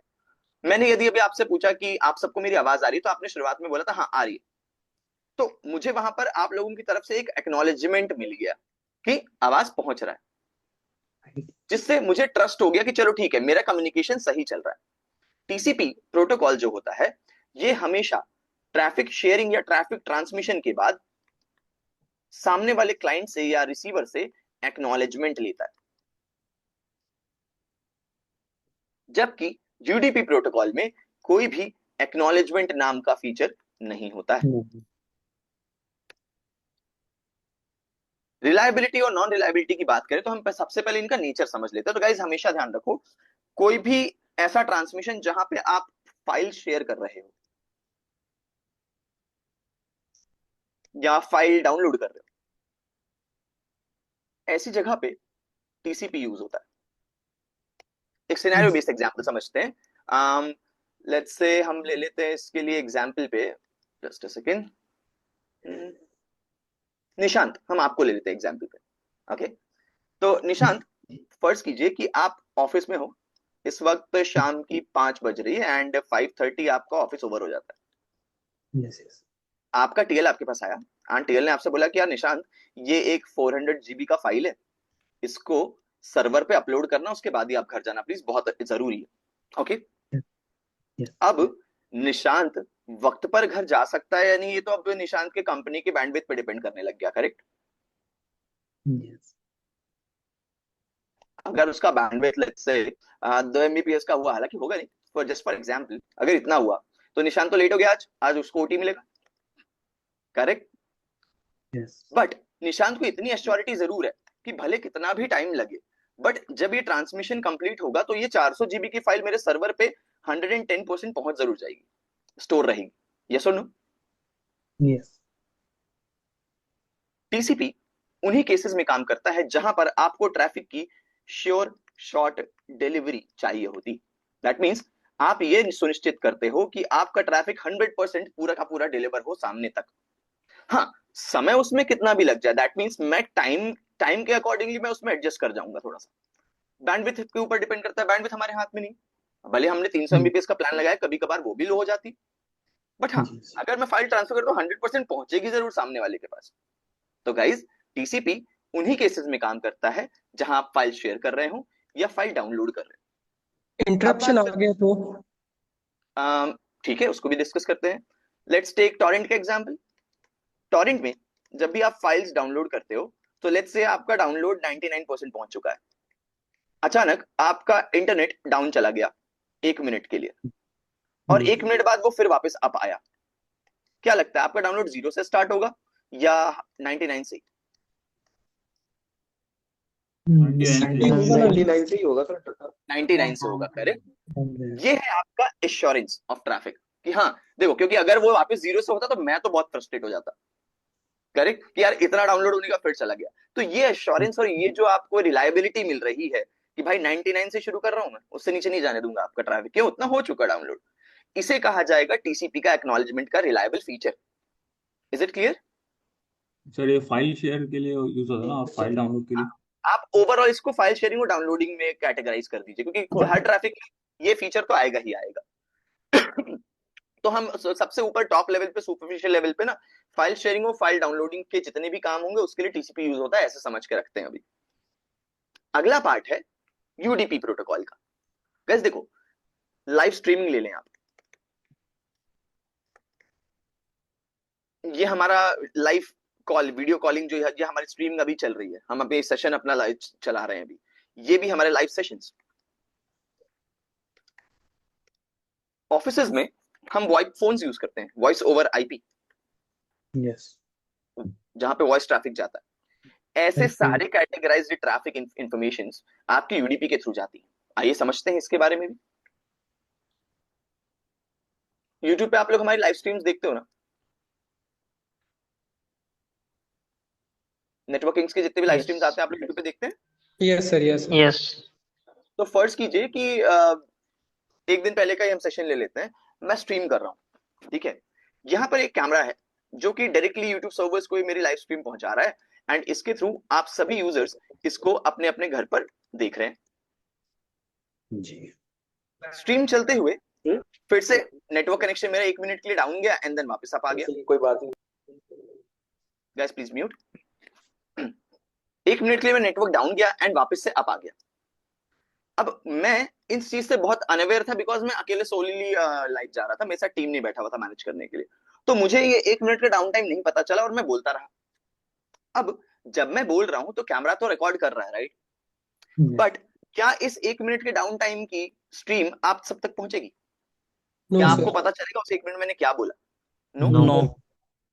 बट क्यों, मैं तो बोल रहा था। UDP live streaming platforms, voice over eyepiece जैसी फास्ट ट्रांसमिशनेबल सर्विसेज के लिए, तेजी से पहुंचाए जाने वाले ट्रैफिक सर्विसेज के लिए उपयोग किया जाता है। यूडीपी का कहना है कि मुझे नहीं फर्क पड़ता कि तुम्हें पूरा समझ में आ रहा है या पूरा ट्रैफिक तुम तक पहुंचा या नहीं पहुंचा, मुझे तो सिर्फ जल्दी जल्दी पहुंचाना है। दैट मीन्स मेरा यहाँ पर टाइम फास्ट होगा, लेकिन श्योर शॉर्ट डिलीवरी मैं नहीं दूंगा आपको। मैं निश्चित नहीं कर सकता कि आपको बिल्कुल 100% पूरा ट्रैफिक मिलेगा। एक और साधारण बहुत ही रियल टाइम एग्जांपल से यूडीपी का काम समझ लेते हैं गाइस, सर क्योंकि इसका अपने ट्रैफिक, एग्जाम्पल अपना लाइव क्लास भी हो सकता है ना भी? अरे बिल्कुल 100%। लाइव क्लास क्या, हम ह्यूमन, देखो नेटवर्क को ना हमेशा अपने इंसानी बातचीत से ही रिलेट करके चलना, तो आपको बहुत आसानी से समझ में आएगा। एक एग्जांपल दे देता हूं मैं। फर्ज कीजिए जैसे आज हमारा सेशन कितने बजे चालू हुआ है, 9 बजे 9। इंडियन टाइमिंग्स में, 9 PM पे हमने शुरू किया था। अभी हो रहा है 9:56, करेक्ट जी। गाइस? फर्ज कीजिए कि 56 मिनट में अगर मैंने 100% बातचीत ट्रांसमिट करी है आप सभी तक, आप में से कोई भी एक इंसान है क्या जो वो exactly word to word sequence में मेरी सारी बातों को वापस से रिपीट कर सकता है? No sir. No. Anyone? No. किसी के लिए ह्यूमनली पॉसिबल नहीं यार, इतना लंबा, वो तो फिर कुछ सुपर ह्यूमंस ही होंगे जो रिपीट कर सकते हैं, correct? But humanly it is not possible. मगर गाइस पिछले 56 मिनट में मैंने जितनी भी बातें करी, कि आप वो सब कुछ समझ पा रहे थे? यस, चीजें समझ में आ रही ऑलमोस्ट। थी, हम कम्युनिकेट कर रहे थे, यस। हम डिस्कस भी कर रहे थे, राइट? ऐसे ही केसेस के लिए यूडीपी को यूज किया जाता है। ये तो हो गया था ह्यूमन एग्जांपल। रियल टाइम पे जब हम कम्युनिकेशन या लाइव स्ट्रीम्स भी करते हैं तो हम क्या चाहते हैं? We just want to convey our message. हम ये नहीं चाहते कि हमारी सारी बातें सामने वालों को याद रहें, बस हम जो प्रमोट करें या जो हम कम्युनिकेट करें वो सामने वाले तक पहुंचना चाहिए। उसके बाद वो फिर अपने नोट्स बनाएगा, वो मीटिंग रिकॉर्ड करेगा, उस तरीके से वो स्टोर करे, वो चलेगा। बट ऑन लाइव कम्युनिकेशन हमारा कम्युनिकेशन स्पॉन्टेनियस होना चाहिए, फास्ट होना चाहिए। ऐसे ही केसेस के लिए गाइस यूडीपी को यूज किया जाता है।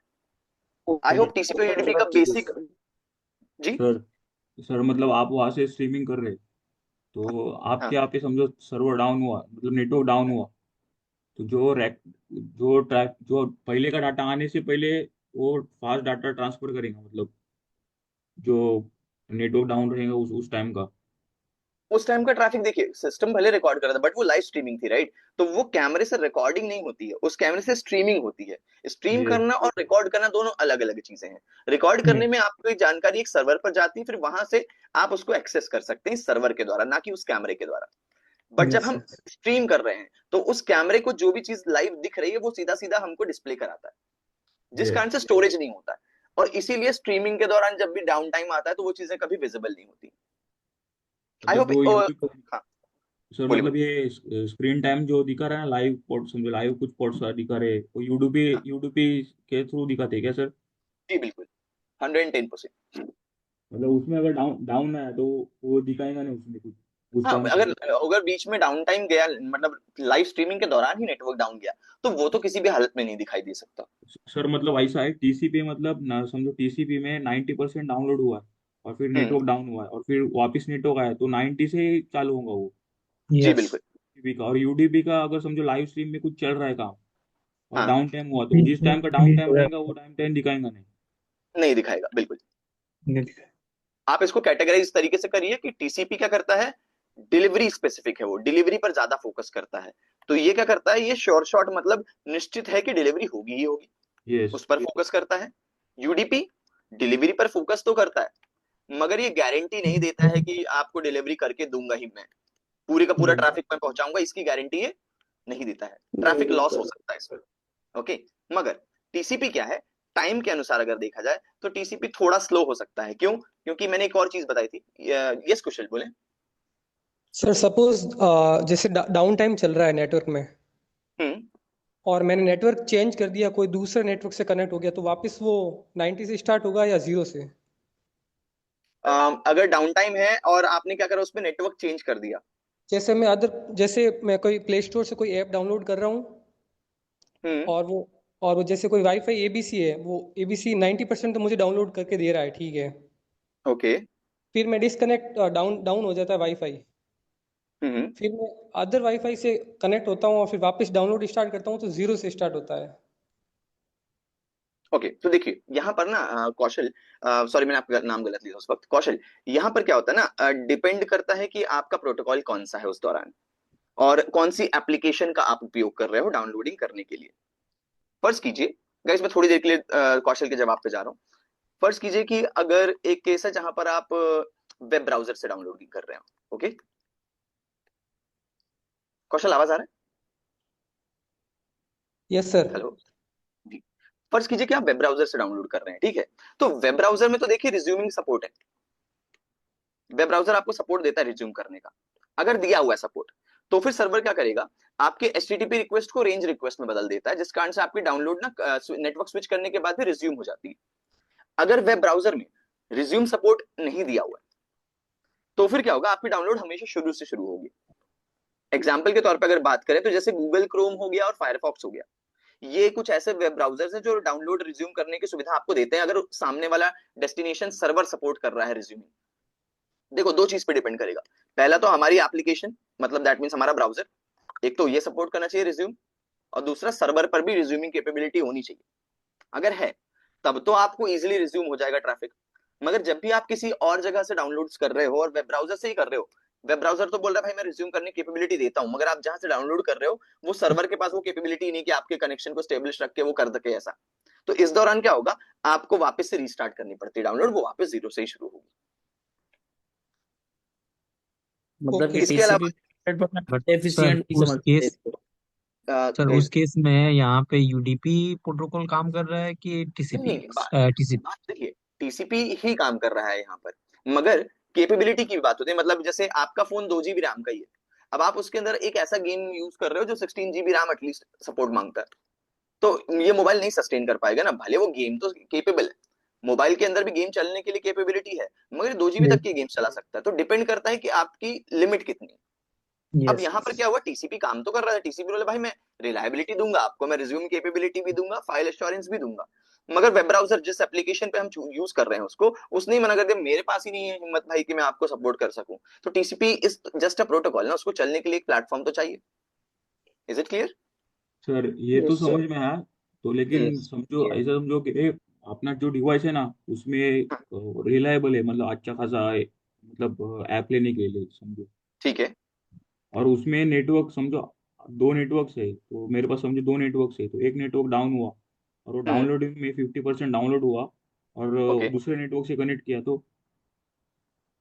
क्योंकि ठीक एक है, नेटवर्क के थ्रू अगर रिप्लाई इसको गया ना, मतलब सर्वर को मैसेज गया है डाउनलोड करने का, और दूसरे नेटवर्क में समझ। ज्वाइन होंगे ठीक है, तो देखिए आप ये कह रहे हैं कौन बोल रहा था इस वक्त, सॉरी मैं नाम नहीं देख पाया। सर मैं बोल रहा था। Abdullah, okay fine. गाइस कुछ दिनों में मेरे को आपके नाम याद हो जाएंगे, ठीक है। तो अब्दुल्ला, जैसे आपने आपने सवाल ये किया कि सर मैं मोबाइल यूज कर रहा हूँ with dual SIM. First SIM पर मैंने ट्रैफिक जब डाउनलोड किया तो मेरा 50% डाउनलोड हो गया। इसके बाद इसमें कुछ इशू आया, सिम कनेक्शन में इशू आया, जिस कारण से मैंने, यार कनेक्शन में इशू नहीं आया, मैंने फिर भी सिम बदल दिया। ठीक है, मैंने ट्रांसमिशन सेकंड सिम पर लेके गया। डाउनलोड ट्रैफिक आपका 50% था, कनेक्शन आपका इस पर्टिकुलर सिम के थ्रू चल रहा था, दैट मींस इस कैरियर के थ्रू था। इस कैरियर के थ्रू ट्रैफिक आपका जा रहा है, रिज्यूम कैपेबिलिटी आपके डिवाइस में होनी चाहिए, इस कैरियर का उसमें कोई लेना देना नहीं। First thing. Second, resume capability आपके सर्वर पे होनी चाहिए कि हाँ भाई ठीक है, कलेक्शन डिस्कनेक्ट हुआ, बट अगर दूसरे की तरफ से मेरे को कनेक्शन आता है तो इफ आई एम केपेबल तो मैं रिज्यूम करके दे दूंगा। तो हाँ आप सर कह रहे हो कि मतलब, हमारी डिवाइस 100% है, तो नेक्स्ट केस डिपेंड करेगा कि क्या आपका सर्वर केपेबल था या नहीं। अगर वो दोनों है तो definitely that is possible. Sir मतलब जो रिक्वेस्ट भेजेंगे उसके लिए अपना आईपी एड्रेस ऑलरेडी सेंड होगा, फिर वो आईपी एड्रेस थ्रू वो नेटवर्क पे अपन दूसरे नेटवर्क पे जो बाकी का बच्चा है वो शेयर कर देंगे। देखो depending upon IPs, network change करने पे आईपीज भी बदल सकती हैं, तो that is a different case. But yes, वो सभी चीजों को एक प्रॉपर सेटल्ड मैनर में करके ही आपकी रिज्यूम कैपेबिलिटी दी जाती है। दैट मीन्स अगर मैं आप सभी के सवाल के जवाब को कंक्लूड करना चाहूं, तो फाइनल आंसर तो मैं ये दूंगा कि देखो, रिज्यूम कैपेबिलिटी के लिए मैं हाँ भी कह रहा हूं, मगर ये डिपेंड करेगा प्रोटोकॉल पर।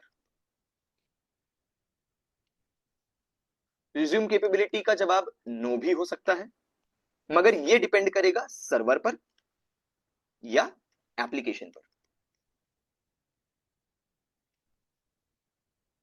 और हाँ, इसकी जगह यदि आप टॉरेंट जैसी चीजों को यूज कर रहे हो, देखो टॉरेंट तो थोड़ा सा एक्सेप्शनल केस है, राइट, रेवोल्यूशनरी चीज थी वो तो टॉरेंट जैसी चीजों की अगर हम बात करें तो ज्यादातर हाईएस्ट चांसेस तो यहाँ पर रिज्यूम कैपेबिलिटी हो ही जाती है, रिज्यूम हो ही जाता है। आई होप अब सभी को जवाब मिल गया होगा।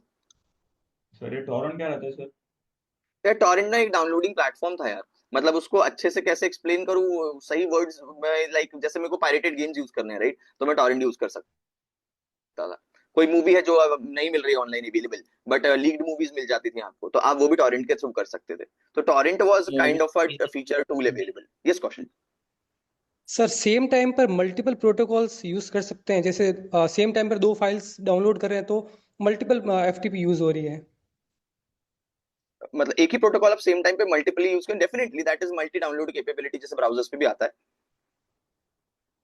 तो फिर वो डिफरेंट पोर्ट पर रन होगी, है ना? एग्जैक्टली, जिसको ना प्रोटोकॉल मल्टीप्लेक्सिंग कहा जाता है, आपने जो सवाल पूछा, जो कि नेटवर्किंग में बहुत कॉमन मेथड है यूज करने के लिए। Okay sir. Yes Vivek, please पूछे। सर ये जब हम ये प्रोटोकॉल हम सिलेक्ट कैसे करते हैं? मतलब ये एप्लीकेशन में बिल्ट इन सेलेक्ट होता है या हम खुद सेलेक्ट करते हैं? आपका सवाल है कि किस तरीके से हम प्रोटोकॉल्स को सेलेक्ट करते हैं अपने यूज करने के लिए, करेक्ट? जी जी। हाँ, आप हैंड डाउन कर लें, मैं जवाब देता हूँ।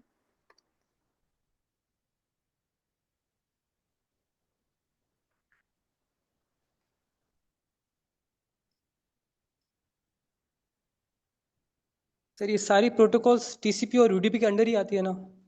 देखिए, टीसीपी और यूडीपी ना सिर्फ एक कैरियर है, मतलब एक, मैं तो पढ़ाते समय उसको ट्रक ड्राइवर बोलता हूँ, टीसीपी और यूडीपी को, जो ना आपका लगेज लेकर के जाने का काम कर रहे हो। इस लगेज को हम डेटा बोल रहे हैं, ट्रैफिक बोल रहे हैं।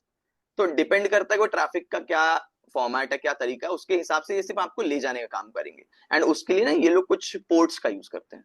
तो हर प्रोटोकॉल का ना टीसीपी और यूडीपी रिलेटेड पोर्ट होता है, अगर वो अपर लेयर प्रोटोकॉल है। हम इस बात पे आएंगे, आपके इस सवाल पे हम कल के लास्ट के हिस्से में सेशन के, कल हम इसी टॉपिक पे डिस्कस करने वाले हैं। ओके, ओके तो एक सवाल था, विवेक का सवाल था कि किस तरीके से हम प्रोटोकॉल्स को सेलेक्ट करते हैं अपने उपयोग करने के लिए। देखिए, प्रोटोकॉल को सेलेक्ट करने का काम डिपेंड करेगा कि आपका कम्युनिकेशन का टाइप क्या है, आपके नेटवर्क की कंडीशन क्या है, और साथ ही साथ आपकी नेटवर्क की एप्लीकेशन रिक्वायरमेंट्स क्या है। इन तीन खास चीजों पर डिपेंड करता है। जैसे कि अगर आप वेब पेज रिक्वेस्ट कर रहे हो, तो वेब पेज यूज कर रहे हैं आप, तो वेब ब्राउजिंग हो गई, ठीक है। अगर आप ईमेल्स कर रहे हो तो ईमेलिंग, अगर आप स्ट्रीमिंग कर रहे हो तो वीडियो स्ट्रीमिंग। तो इनके लिए तो कैटेगरी अलग अलग होगी उपयोग करने की। इस दौरान ऑटोमेटिक सिलेक्शन काम करता है प्रोटोकॉल्स का, जो आपकी टाइप को, कम्युनिकेशन के टाइप को पहचानता है और ऑटोमेटिकली सिलेक्ट करके देता है। अगला तरीका होता है जहां पर टीसीपी और यूडीपी प्रोटोकॉल्स डिसाइड करते हैं कि भाई कैसे जाने का या क्या ट्रैफिक यूज करने का। अगर ट्रैफिक में, लेट्स एग्जांपल कैसे समझाओ इसका मैं, ऑनलाइन गेमिंग। ऑनलाइन गेमिंग में हमें लो लेटेंसी चाहिए होती है रियल टाइम एक्शंस के लिए, करेक्ट? तब डिसाइड करेंगे हम कि भाई ऑनलाइन गेमिंग कर रहे हो हम, तो ओफाई क्या, कौन सा प्लेटफॉर्म यूज करना है। दैट मींस उस दौरान हम यूडीपी प्लेटफॉर्म्स को इम्प्लीमेंटेशन लेंगे वहां पर, दूसरा एक करेक्ट? क्वेश्चन है हाँ जी प्लीज। सर, आपने बोला टीसीपी यूडीपी ट्रांसपोर्ट का काम करते हैं, मतलब एक जगह से दूसरी जगह पे डाटा लेके जाती है। कैसे लेके तो जाएंगे, लेके जाने का नहीं, किस तरीके से जाएगा वो डिसाइड करते हो। किस तरह से जाएगा? हाँ जी बिल्कुल। सर फिर लेटेंसी मींस पिंग। नहीं नहीं सर, फिर समझो मेरे को वेब पेज लेना है तो हम एचटीटीपी प्रोटोकॉल यूज करते हैं, राइट? तो जी बिल्कुल। एचटीटीपी और ये टीसीपी यूडीपी में क्या डिफरेंस हो गया सर? देखो, एचटीटीपी हमारा एप्लीकेशन लेयर का प्रोटोकॉल था, ठीक है, जो कि ऊपर शुरुआती तौर पर आता है, मतलब हमारा डेटा भी बन रहा है। अब ये यहाँ पर आपने रिक्वेस्ट कर लिया कुछ भी, लेट्स से ईमेल का रिक्वेस्ट कर लिया।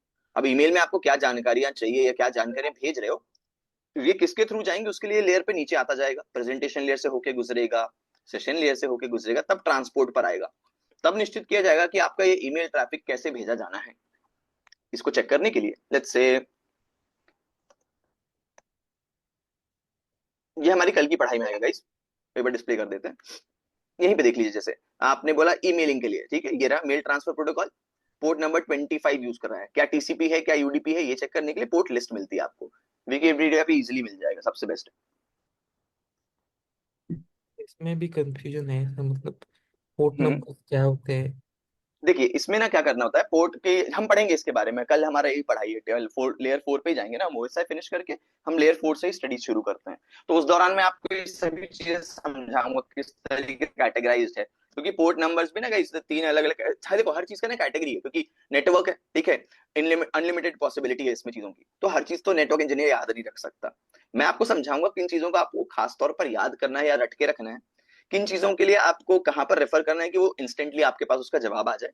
मैं हर चीज को कैटेगराइज करके आपको समझाऊंगा, तो परेशान मत हो। कुछ ही चीजें, जैसे मुझे पता है एचटीटीपी यूज करना है भाई, तो एचटीटीपी एक कॉमनली डिस्कस किया जाने वाला प्रोटोकॉल है। आज ही सेशन में शायद 7-8 बार तो मैंने एचटीटीपी का नाम ले लिया, तो HTTP का पोर्ट नंबर क्या है? 80 है।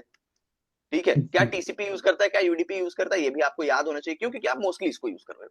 सर कुछ एक रेयरली यूज करने वाले प्रोटोकॉल होंगे तो उसके लिए चलता है, अगर नहीं भी याद है तो भी कोई बहुत बड़ा इशू नहीं है वो चीज, hello it sir. Is fine. Hello sir. Sir हाँ जी। वेट है। सो सर, कौन सा लेयर पे हमारा डाटा एक मशीन से दूसरे मशीन के पास जाता है सर? आपने बोला कि TCP UDP समझ मतलब गया। हम अभी इस कैसे? लेयर तक आए नहीं है सावन, लाइक वो होती है फिजिकल लेयर। तो अभी हम डेटा भेजने के दौरान पे तो आए ही नहीं।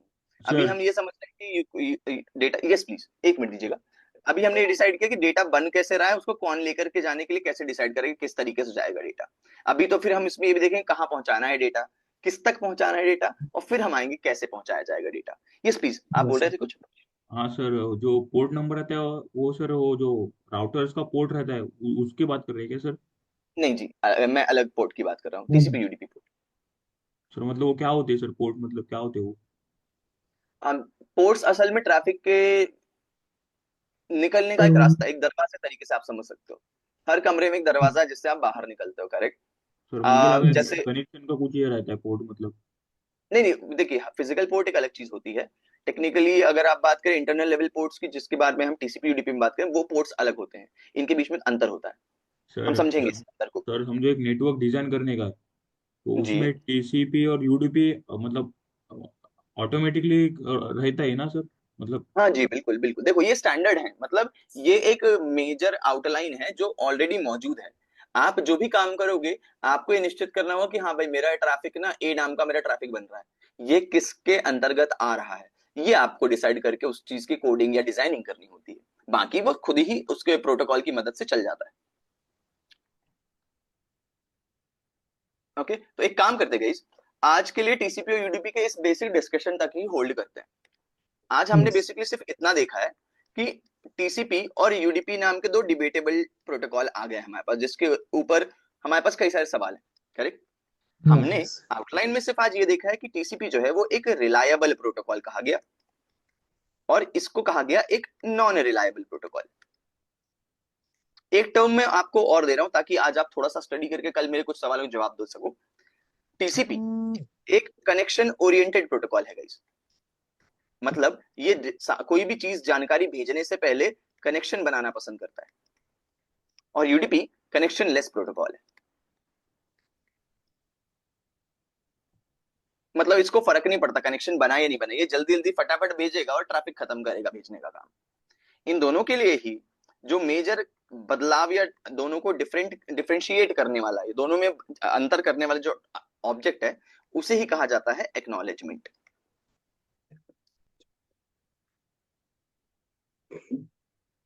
सर अभी ये फर्स्ट सेशन है तो थोड़ा थोड़ा मतलब फर्स्ट टाइम सुन रहा हूँ IT का, मतलब क्योंकि first time IT। Don't worry Abdullah, देखो मैं एक चीज सजेस्ट करता हूँ, मेरे सेशंस में जब भी आप पढ़ रहे हो ना, अगर मैंने 100% डिलीवरी किया ना, और हर दिन आप अगर सिर्फ 20% भी ग्रास्प कर रहे हो, तो डोंट वरी, मेरा एटलीस्ट टारगेट ये होता है कि आप वो 20% पर डे समझें। जैसे कि अगर अब्दुल्ला आज के सेशन की बात करें, तो क्या आज हमने OSI मॉडल कैसे और क्यों जरूरत होती है इसके बारे में समझा?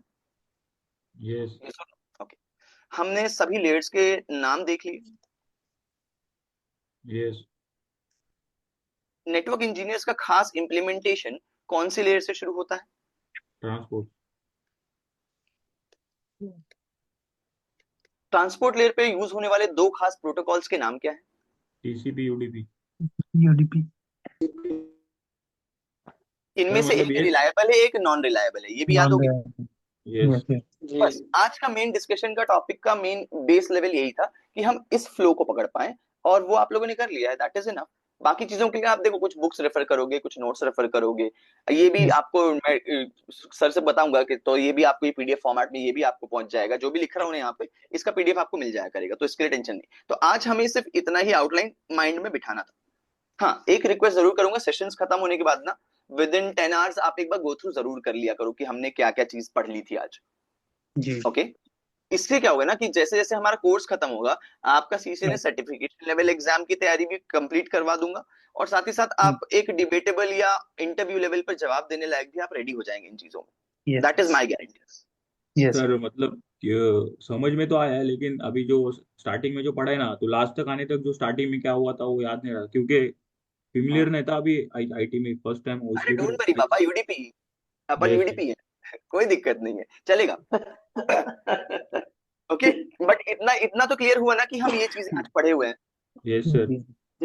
Like, अब मेरे टारगेट में जो चीजें थी उसके अकॉर्डिंगली हमने देखो शायद इन चीजों को डिस्कस कर ही लिया है। हाँ, एक चीज जरूर, क्योंकि सवाल ज्यादा थे आज, तो हमने बस एक चीज नहीं डिस्कस करी कि host host to communication host कैसे होते हैं। ठीक है, एंड टू इसके एंड अलावा हमने डाटा लिंक। सभी चीजों को डिस्कस कर लिया है। Clear? Yes sir. Yes sir अब मैं रिक्वेस्ट आप सबसे ये करूंगा कि आज के दिन थोड़ा सा एक टास्क आप सबको ये जरूर करें, चाहिए तो इसका आप इमेज क्लिक कर लो। अ, आप सिर्फ थोड़ी सी रिसर्च करके ये पता करें कि ओएसआई मॉडल के रियल वर्ल्ड एग्जांपल्स क्या क्या हैं। कल मैं दो इसके मिनट इससे आप एक कल मैं वापस से बोलिए। हाँ जी प्लीज। जी निशान। ओएसआई मॉडल की क्या बोला आपने? स्क्रीन पे है। मैं ये बोल रहा था आज आपको रिसर्च ये करना है कि रियल वर्ल्ड एग्जांपल्स क्या क्या हैं ओएसआई मॉडल लेयर्स के। दूसरा, 5 बहुत ही कॉमन नेटवर्किंग प्रोटोकॉल्स, जैसे कि हम आज मोस्टली एचटीटीपी की बात कर रहे थे, एसएमटीपी और एफटीपी, इन 3 प्रोटोकॉल्स के बारे में तो हमने आज बहुत बोला है। करेक्ट, तो इन तीनों को छोड़ेंगे हम। इसके अलावा आज जो भी डिस्कस की, इसके अलावा कुछ भी कॉमन 5 नेटवर्किंग प्रोटोकॉल्स के बारे में आज आप देखें, एंड उनके क्या क्या यूज हैं वो आप याद करके रखें। नॉर्मली कि अच्छा ठीक है, मुझे अगर वेब ट्रांसफर के लिए एचटीटीपी हो गया है, मुझे ऑटोमेटिक आईपी असाइन करनी है, तो डीएचसीपी नाम का प्रोटोकॉल यूज करते हैं जो खुद ही आईपी दे देता है सबको। जी इस जी जी तरीके से कुछ कॉमन नेटवर्किंग प्रोटोकॉल्स आप याद रखें एंड उनके यूज केसेस देखें। कल के जी शुरुआती 15 मिनट के अंदर मैं आप सबसे कुछ इन्हीं से रिलेटेड, देखो एग्जैक्टली ये सवाल नहीं पूछूंगा, ठीक है, वरना वो बच्चे वाला क्लास हो जाएगा। इनसे जी रिलेटेड कुछ चीजों के बारे में मैं कल पूछूंगा आप सभी से। ओके कल के दिन हम ओएसआई मॉडल पहले फिनिश करेंगे, फिर हम ये देखेंगे कि ओएसआई मॉडल और टीसीपी/आईपी मॉडल में क्या रिलेशन, वो लेयर्स को कंबाइन किया गया था तो वो क्या चीज है। क्योंकि असल में जब हम आप सीसीएनए सिलेबस में फ्लो करेंगे ना, तो असल में आप वहां टीसीपी/आईपी मॉडल के हिसाब से बात करोगे। जैसे ओएसआई ओके मॉडल के अंदर तो हम एप्लीकेशन लेयर बोलते हैं, मगर जी जब जी सीसीएनए की पढ़ाई में हम एप्लीकेशन लेयर बोलते हैं, तो उसके अंदर प्रेजेंटेशन लेयर और सेशन लेयर का भी काम मिला करके उसे एप्लीकेशन कहा जाता है। क्यों? क्योंकि हम टीसीपी/आईपी मॉडल की बात करते हैं। तो ये एक डिफरेंस इन दोनों के बीच में देखेंगे। कल हम कुछ नेटवर्किंग डिवाइसेस के बारे में भी पढ़ेंगे, हो सकता है ये वाला लाइन मैं स्किप कर दूं, बिकॉज डिवाइसेस समझने से पहले कुछ और बेसिक समझने होंगे, like IP addressing. IP addressing okay हमारा एक दो या 3 दिन का समय लेगा, क्योंकि कोशिश ही मेरी ये रहेगी कि आप ह्यूमन कैलकुलेटर बन जाओ, एटलीस्ट आपको बार बार लिख करके सबनेटिंग जैसी चीजें ना करनी पड़े। हमें पता है नेटवर्क जी ब्रेकडाउन के लिए लगता है ना सबनेटिंग जैसे कंसेप्ट, तो मेरी कोशिश ये जी रहेगी कि आप लोग इसको बहुत क्विकली कर सकें। आई थिंक हिमांशु हमारे साथ थे उस दिन, राइट? हिमांशु हैं आज? जी जी ओके, सर। तो okay, hi Himanshu, how you? Fine sir. Okay, तो हिमांशु भी बहुत एक्सपीरियंस है यहाँ पर, तो हम इनसे भी कुछ चीजों के बारे में, इनके एक्सपीरियंस भी सुनते रहेंगे। और भी कई सारे एक्सपीरियंस लोग होंगे गाइस। मैंने आज इंट्रोडक्शन बिल्कुल नहीं लिया था, because this being first day मैं सोचा था पहले कुछ डिलीवरीज दे दी जाए, एंड फिर हर दिन शुरुआती 15 मिनट में जब भी सवाल जवाब होंगे ना, उस दौरान ही आपसे इंटरेक्शन करके मैं सभी के नाम याद कर लूंगा with in few days. Okay, okay sir अच्छा, फर्स्ट लेयर थोड़ा क्लियर नहीं हुआ सर, कौन जरूर सी, कौन सा? एप्लीकेशन सेशन प्रेजेंटेशन थोड़ा। देखिए मैंने ना उसको डेलिबरेटली बहुत जल्दी जल्दी बोला ही है। द रीजन इज कि हमें उससे ज्यादा फोकस, मतलब हमारी मेन जो हाँ पढ़ाई चार शुरू वे होती से है करना है, वो पता है। ट्रांसपोर्ट से ही है। तो इन चीजों पर हम, मैंने जानबूझ के ही उतना ज्यादा एक्सप्लेन नहीं किया, और नोटिस किया होगा आप लोगों ने, आपने जब सवाल भी पूछे हैं तो मैंने कुछ स्किप करके उसका जवाब दिया, राइट? जी ज्यादा डेप्थ में नहीं गया था आपके सवालों को उस दौरान, क्योंकि हमारा मेन स्टडी ही यहाँ से शुरू हो रहा है। आप सिलेबस भी चेक करोगे ना, तो नेटवर्किंग फंडामेंटल्स में 4th या 5th टॉपिक पॉइंट देखिएगा, that is comparing TCP and UDP, वहीं से चालू ही करता है वो। ओके, अगर फिर भी कुछ चाहिए इससे रिलेटेड अगर सवाल है ना, तो आप पूछिएगा, मैं जरूर जवाब दूंगा फिर। गाइस ठीक और कोई हमारे सवाल आज? थोड़ा मतलब रियल लाइफ एग्जाम, मतलब सक्सेस हो रहा है एग्जाम्पल क्वेश्चन। से ये तीन हाँ लेयर को बताओ सर, मतलब रियल लाइफ में कैसे ये तीन लेयर काम कर रही है, मतलब हम्म, अभी टीसीपी में तो तीनों का काम एक ही करता है, लेयर करते हैं एप्लीकेशन, बट जी बिल्कुल। फॉर आवर नॉलेज कैसे है वो। ओके,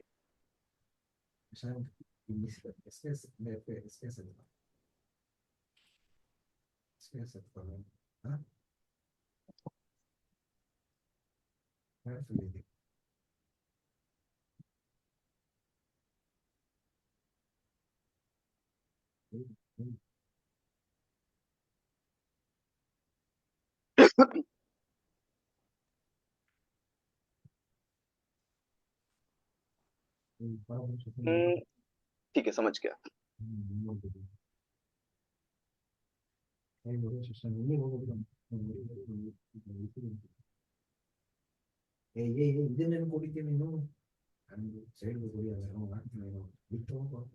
फॉर एग्जांपल जब हम गूगल को एक्सेस करते हैं, हाँ बिल्कुल, मैं कुछ वैसे ही समझाने की कोशिश करता हूँ। वैसे ही कुछ। देखिए, सभी डिफरेंट एप्लीकेशंस जो होती हैं वो इसी लेयर के थ्रू नेटवर्क से कम्युनिकेट करती हैं। एग्जाम्पल के लिए आप व्हाट्सएप या नेटफ्लिक्स, किसी भी एक चीज का एग्जाम्पल आप अपने मन में सोच करके रख सकते हो। व्हाट्सएप ले लीजिए या नेटफ्लिक्स ले लीजिए। नेटफ्लिक्स पे, नेटफ्लिक्स सर। ओके हुई। तो अब क्या हो रहा है, जब भी आप नेटफ्लिक्स वेबसाइट को विजिट कर रहे हो तो एप्लीकेशन लेयर से एचटीटीपी रिक्वेस्ट जाएंगी नेटफ्लिक्स सर्वर्स तक। ठीक है, ये रिक्वेस्ट सर्वर तक जाएगी और सर्वर से इंफॉर्मेशन या वेब ट्रैफिक रिसीव करके आपको डिलीवर करेगी। प्रेजेंटेशन लेयर यहाँ पे क्या कर रही है, प्रेजेंटेशन लेयर को आप समझ लो आपका मूवी स्क्रीनिंग या सबटाइटल्स जैसी चीजें। ठीक है, तो क्या हो रहा है, जैसे ही आपने रिक्वेस्ट किया आपके पास तो नेटफ्लिक्स का पोर्टल एक्सेसिबिलिटी आपके सामने आ गया, आप मूवीज देखना शुरू कर रहे हो। मूवी स्क्रीन में हमेशा ये इंश्योर किया जाता है कि व्यूअर्स को पूरी मूवी प्रॉपर्ली दिखे, सबटाइटल्स प्रॉपर्ली दिखे, उनके जो भी नॉन नेटिव स्पीकर्स होते हैं हम, ठीक है, लेट्स से अगर मुझे मुझे एनिमे देखना पसंद है, राइट, तो जापानीज लैंग्वेज को, मैंडरिन लैंग्वेज को इंग्लिश सबटाइटल्स के साथ देखने में समझ में आता। करेक्ट। अगर मूवी 3D में है तो कुछ स्पेशल ग्लासेस हम यूज करते हैं उस दौरान, जिसको डिकोडिंग कहा जाता है। तो इसी तरीके से डेटा ट्रांसलेशन, जो कि अलग अलग फॉर्मेट्स की चीजों को कन्वर्ट करके आपके समझने लायक बनाता है। सिक्योर कम्युनिकेशन के लिए SSL TLS यूज हो गया वहां पर। और फास्ट ट्रांसमिशन हो मूवी का नेटफ्लिक्स सर्वर से आप तक, उसके लिए जिप फॉर्मेट में, MP4 फॉर्मेट में या JPG फॉर्मेट में कंप्रेस करके आपको वो मूवी देखने का एक्सपीरियंस मिलता है।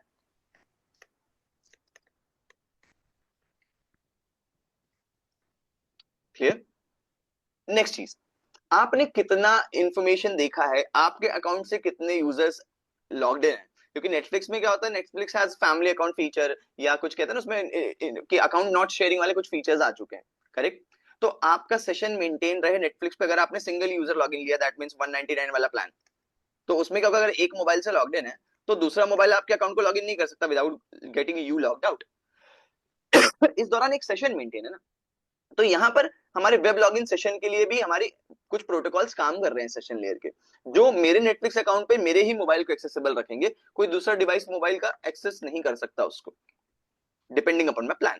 तो इस तरीके से एप्लीकेशन प्रेजेंटेशन और सेशन लेयर के ऑपरेशंस हैं यहाँ पर। वेब ब्राउजिंग, आप इसको साधारण में अगर ब्रीफ करना चाहते हो तो आप इसको वेब ब्राउजिंग समझो। ब्राउजर को ब्राउज करना, ईमेल करना, FTP, ये सब चीजों का ट्रैफिक को जिस तरीके से इनक्रिप्ट करके आपके सामने पेश किया जा रहा है, इनक्रिप्शन या इमेज फॉर्मेट समझ लो आप, JPG, MP4, ताकि आप उसको देख पाओ, यूजर समझ पाए। एंड वेब लॉगिन, ये इंफॉर्मेशन होगी सेशन लेयर की। इस तरीके से ये तीनों लेयर्स काम कर रही हैं एक साथ, तब जाके आपको एक सीमलेस यूजर एक्सपीरियंस मिलता है। प्रेजेंटेशन लेयर को हम लोग यूआई भी मतलब एग्जांपल हो सकता है ना उसका। जी मुझे UI के बारे में टेक्निकली इतने अच्छे से तो नहीं पता, बट हाँ हो सकता सर है। फॉर एग्जांपल, यूजर इंटरफेस की बात कर रहे हो आप अगर, तो बिल्कुल definitely. Yes yes. Sir sir network design करने के बाद ये तीनों भी लेयर्स डालने पड़ते हैं ना, मतलब क्या पहले आप से रहते डालोगे नहीं, ये मौजूद है। देखो, आप कोई भी चीज अगर बनाते हो ना, तो ऑटोमेटिकली उसमें इन सभी चीजों को उपयोग हो। जैसे मैंने एक नेटफ्लिक्स का एक प्लेटफॉर्म बनाया, ठीक है, तो मैं नेटफ्लिक्स प्लेटफॉर्म बनाने के लिए एक सर्वर खरीदूंगा जहां पे मेरी जानकारियां रखूंगा। नेटफ्लिक्स के अंदर जो भी वेब इंटरफेस मुझे दिख रहा है, उसके लिए मेरे पास डेवलपर्स होंगे जो मेरे लिए वेब इंटरफेस पूरा डिजाइन करके देंगे। करेक्ट। तो ये सब चीजें जब बनती है ना, उसी दौरान इनका कैटेगराइजेशन हो जाता है और उसको हम तोड़ करके 7 अलग अलग हिस्सों में समझते हैं पढ़ते वक्त। सर मतलब लेयर्स ऑल सब इसमें काम करते हैं सब, जी बिल्कुल, हर चीज मतलब काम जैसे करेगा, आप उसके किसी भी लेयर को स्किप नहीं कर सकते हो मतलब कभी भी। रेस्ट्रिक्शन है, जैसे एडमिनिस्ट्रेटर रहता है वो उसको ये बंद नहीं कर सकता, लेयर सब लेयर यूज कर सकते हैं वो। जी, क्योंकि देखिए किसी भी एक लेयर को अगर आपने रोक दिया यस। तो आपका कम्युनिकेशन नहीं होगा, क्योंकि ये सभी चीजें एक प्रॉपर ट्रैफिक को एक समझने लायक फॉर्मेट बन सके और वो भेजा जा सके, उसके लिए इन सभी लेयर्स को ही उपयोग करना पड़ेगा। इन मतलब सभी ये लेयर्स में छोटे छोटे हिस्से हैं, जैसे वही ना कि चाय बनाने के लिए तुम चाय पत्ती मत डालो, सिर्फ दूध शक्कर डाला, राइट, तो it is not a T. उसी तरीके से ये सभी अलग अलग लेयर्स हैं, इट इज, ये सभी ट्रैफिक के अलग अलग कंपोनेंट हैं जिनको मिला करके ही आपका ट्रैफिक पूरा प्रॉपर समझने वाले फॉर्मेट में बनता है। सर मतलब ये छोटे से बड़े नेटवर्क में ये लेयर्स सब इसमें ऐड होंगे सब? बिल्कुल, सभी चीजें सभी जगह। यस। मैं जो पढ़ाई भी करवाऊंगा ना, मैं मोस्टली क्या करूंगा ना नेटवर्क्स में, आपने भी देखा होगा, मैं बस एक यही डायग्राम बना रहा हूँ ज्यादातर। करेक्ट। तो आप ये समझो कि अगर कोई चीज इस पे लागू हो रही है ना, तो वो डेफिनेटली इसके एक बड़े पिक्चर में भी जरूर लागू होगी। हाँ, थोड़ा सा वहां पे स्केल होने के कारण कुछ कंडीशंस बदल जाएंगी, कुछ चीजें बदल जाएंगी, बट जब हम एक छोटे मॉडल पे एक प्रोटोकॉल को पढ़ लेंगे उसकी स्पेसिफिकेशंस के साथ, तो उसी प्रोटोकॉल को दूसरे बड़े मॉडल में अप्लाई करना वुड बी वेरी इजी और समझना भी आसान होगा। सर जी। समझो एक ऑफिस है, उसमें खाली फाइल ट्रांसफर का काम होता है, ओनली फाइल ट्रांसफर। तो उस पे ये तो लेयर्स ऐड होंगी, उस पे खाली ये लेयर्स होंगे ना, H T T P, sorry, TCP add होगा ना उसमें? ओके, मैं समझा आपका सवाल। मतलब आप ये बोलो कि अगर सिर्फ एक ऑफिस में काम के लिए एफटीपी बस को यूज किया जा सकता है, ऐसा? हाँ, खाली एक ऑफिस है, उसमें खाली नहीं। फाइल ट्रांसफर का ही काम है, बाकी जैसे ऑडियो शेयर नहीं, बाकी कुछ शेयर नहीं। ओके, अब देखिए, पहली भी चीज तो कि ऐसा हो ही नहीं सकता सोलली, पॉसिबिलिटी ही नहीं कि आप सिर्फ एफटीपी पे या फाइल ट्रांसफर पर ही भरोसे पे ही काम कर पाए, क्योंकि आपके कुछ खास फीचर्स, जरूरत फीचर्स जो होते हैं ना, वो आपको वहां पर नहीं मिलेंगे।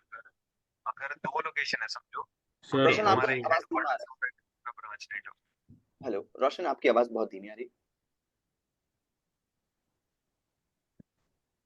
सर है। ठीक है, मैं जब तक आपके सवाल, रोशन एक मिनट दीजिएगा बस, मैं एक जवाब दे देता हूँ, फिर आपके सवाल पे आते हैं। तो हेलो देखो, सर। एफटीपी क्यों सिर्फ अकेले काम नहीं कर सकता, पहले उसका जवाब दे देता हूँ। आप सिर्फ फाइल ट्रांसफर तक सीमित नहीं रह सकते हो, आपको फाइल भेजने के लिए ईमेल करना पड़ेगा, वेब, कहीं ना कहीं वेबसाइट के थ्रू ही करोगे, राइट, या किसी टूल के थ्रू करोगे, या कोई ना कहीं कोलैबोरेशन तो चाहिए ही होगा। सिर्फ एफटीपी के थ्रू एक एफटीपी सर्वर बस बना के आप कंपनी नहीं ऑपरेट कर पाओगे। ठीक है, दूसरा, सिक्योरिटी का भी इशू आ जाएगा, क्योंकि अनक्रिप्टेड अनइनक्रिप्टेड अगर आप एफटीपी यूज कर रहे हो तो बहुत रिस्की है ना ट्रैफिक के लिए, तो करेक्ट। तो सवाल को थोड़ा सा ट्वीक करेंगे, और इसका यही जवाब दूंगा मैं कि सिर्फ एफटीपी तो नहीं यूज हो सकता, उसके लिए सर आपको उसको भेजना भी पड़ेगा। हाँ जी प्लीज। सर जैसे आईएसओ मॉडल है ना, जो 7 लेयर से, वो तो ओएसआई, सभी, हाँ। हाँ ओएसआई मॉडल वो सब में ऐड होंगे। वैसे हाँ, टीसीपी यूडीपी भी वो ऑप्शनल है क्या? वो भी दोनों ऐड होंगे सब इस पे? ये डिपेंड करेगा कि आपका ट्रैफिक कहाँ पर मैं समझ गया आपका सवाल क्या था। देखो, डिपेंड करता है कि आपका ट्रैफिक किस लेयर पे जनरेट हो रहा है, पहली चीज। और दूसरी चीज, आप एक सेंडर हो या रिसीवर हो। तो क्योंकि अभी हमने इस एस्पेक्ट को भी नहीं देखा, अभी हमने ये नजरिया देखा नहीं कि मैं क्या बात कर रहा हूँ, राइट। इस नजरिए को हम कल पढ़ेंगे, एंड ये लेयर्स के भी सीक्वेंस को हम कल देखने वाले हैं कि कब ऊपर से नीचे हम ट्रैवल करते हैं, कब हम नीचे से ऊपर ट्रैवल करते हैं। उस हिसाब से फिर आपको एक सिनेरियो पे सवाल पे जवाब दे पाऊंगा। क्योंकि अगर मैं बोलूं कि अगर मैं ट्रैफिक भेज रहा हूँ और मैंने सिर्फ आईपी एक पैकेट जनरेट करके ट्रैफिक भेज दिया, तो वो तो गलत होगा, क्योंकि उसके लिए मुझे ऊपर से पूरा एप्लीकेशन से ही होकर के नेटवर्क लेयर तक जाना पड़ेगा। तो डिपेंड करता है कि हम किस लेयर पर हैं, हम किस साइड पर हैं, सेंडर हैं हम, रिसीवर हैं हम किस तरीके का ट्रैफिक बना रहे हैं और वो कैसे भेज रहे हैं, उसके बाद ही इस सवाल का जवाब दे पाऊंगा मैं। क्लियर? सर पर यूडीपी यूडीपी जो है ना, वो ओनली जैसे लाइव स्ट्रीमिंग वगैरह के लिए यूज होगा ना, जैसे वीडियोस वगैरह के लिए? फास्ट ट्रांसमिशन वाले ट्रैफिक, जहां पे हमें ट्रैफिक तेजी से भेजना है, और पूरा भेजने से हमें फर्क नहीं पड़ता, मतलब पूरा पहुंचे या नहीं पहुंचे, बस जल्दी पहुंचना चाहिए, ऐसे जितने भी ट्रैफिक होंगे वहां पे यूडीपी यूज होगा। उसमें यूडीपी कुछ भी भेज दो पर फास्ट होना चाहिए ट्रांसफर। हाँ अच्छा ठीक। हेलो सर, एक एक क्वेश्चन है। जी तो प्लीज। प्रेजेंटेशन लेयर से रिलेटेड, तो हाँ। समझो एक वेबसाइट है, तो उस वेबसाइट पे हमको ऑडियोज भी दिखता है, वीडियोस भी दिखता है, और फोटोज, मतलब सब कुछ दिखता है। तो हम्म। जब सर्वर से ट्रैफिक आएगा, तो प्रेजेंटेशन हम्म। लेयर का यही काम रहेगा कि जो वीडियो आ रहा है उसको वीडियो दिखाना, जो फोटो है उसको फोटो ही दिखाना, यही प्रेजेंटेशन लेयर का काम है क्या, या फिर कुछ दूसरा काम? नहीं, आपको वो चीज प्रॉपरली आपके सिस्टम पे विजिबल हो जाए, सुनाई दे जाए, समझ और डिस्प्ले हो, वो काम है प्रेजेंटेशन लेयर का। अब वो ऑडियो हो सकता है, वो वीडियो भी हो सकता है, वो कोई फाइल भी हो सकता है। प्रेजेंटेशन लेयर इनकोड, देखो प्रेजेंटेशन लेयर ना इंक्रिप्शन डिक्रिप्शन एनकोडिंग डिकोडिंग जैसे काम करती है। Clear? Encryption description encoding decoding ही पता नहीं है, वही लगता है। ये हम पढ़ेंगे या आगे देखेंगे। हम देखो, प्रेजेंटेशन लेयर के जो ये की काम है ना, ये चीज हमारे कोर्स के मॉड्यूल्स में नहीं है। ठीक है, मतलब साफ सी बात है, अगर मुझे ट्रैफिक को सिक्योर रखना है तो मैं उसको इनक्रिप्ट करके रखूं, कोई और ना पढ़ पाए। ठीक है, तो ये काम कौन करेगा? ये आपकी प्रेजेंटेशन लेयर करेगी। आपको वो चीज दिखती कहाँ पे है? आपके वेब ब्राउजर पे दिखती है, जो कि एक एप्लीकेशन है।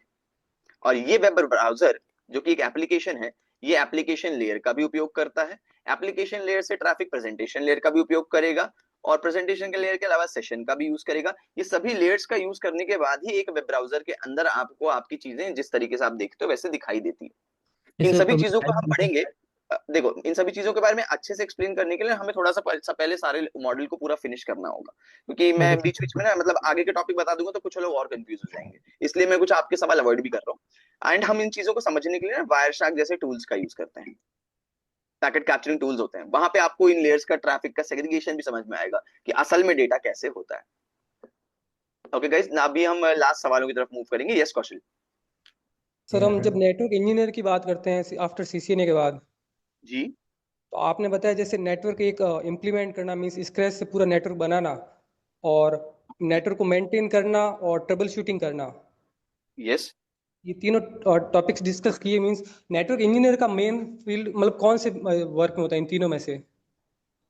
देखिए आप किसी भी जगह, अगर मैं रियल टाइम पे बात करता, if you are getting hired to HCL let's say, okay, तो अभी तो उसका सारा का सारा जो प्रेजेंटली प्रोजेक्ट होगा भी, वहां पे कंप्लीटली हर चीज बनी बनाई होगी, right? So you will be doing the maintenance task, आप वहां पे मेंटेन कर रहे होगे चीजों को।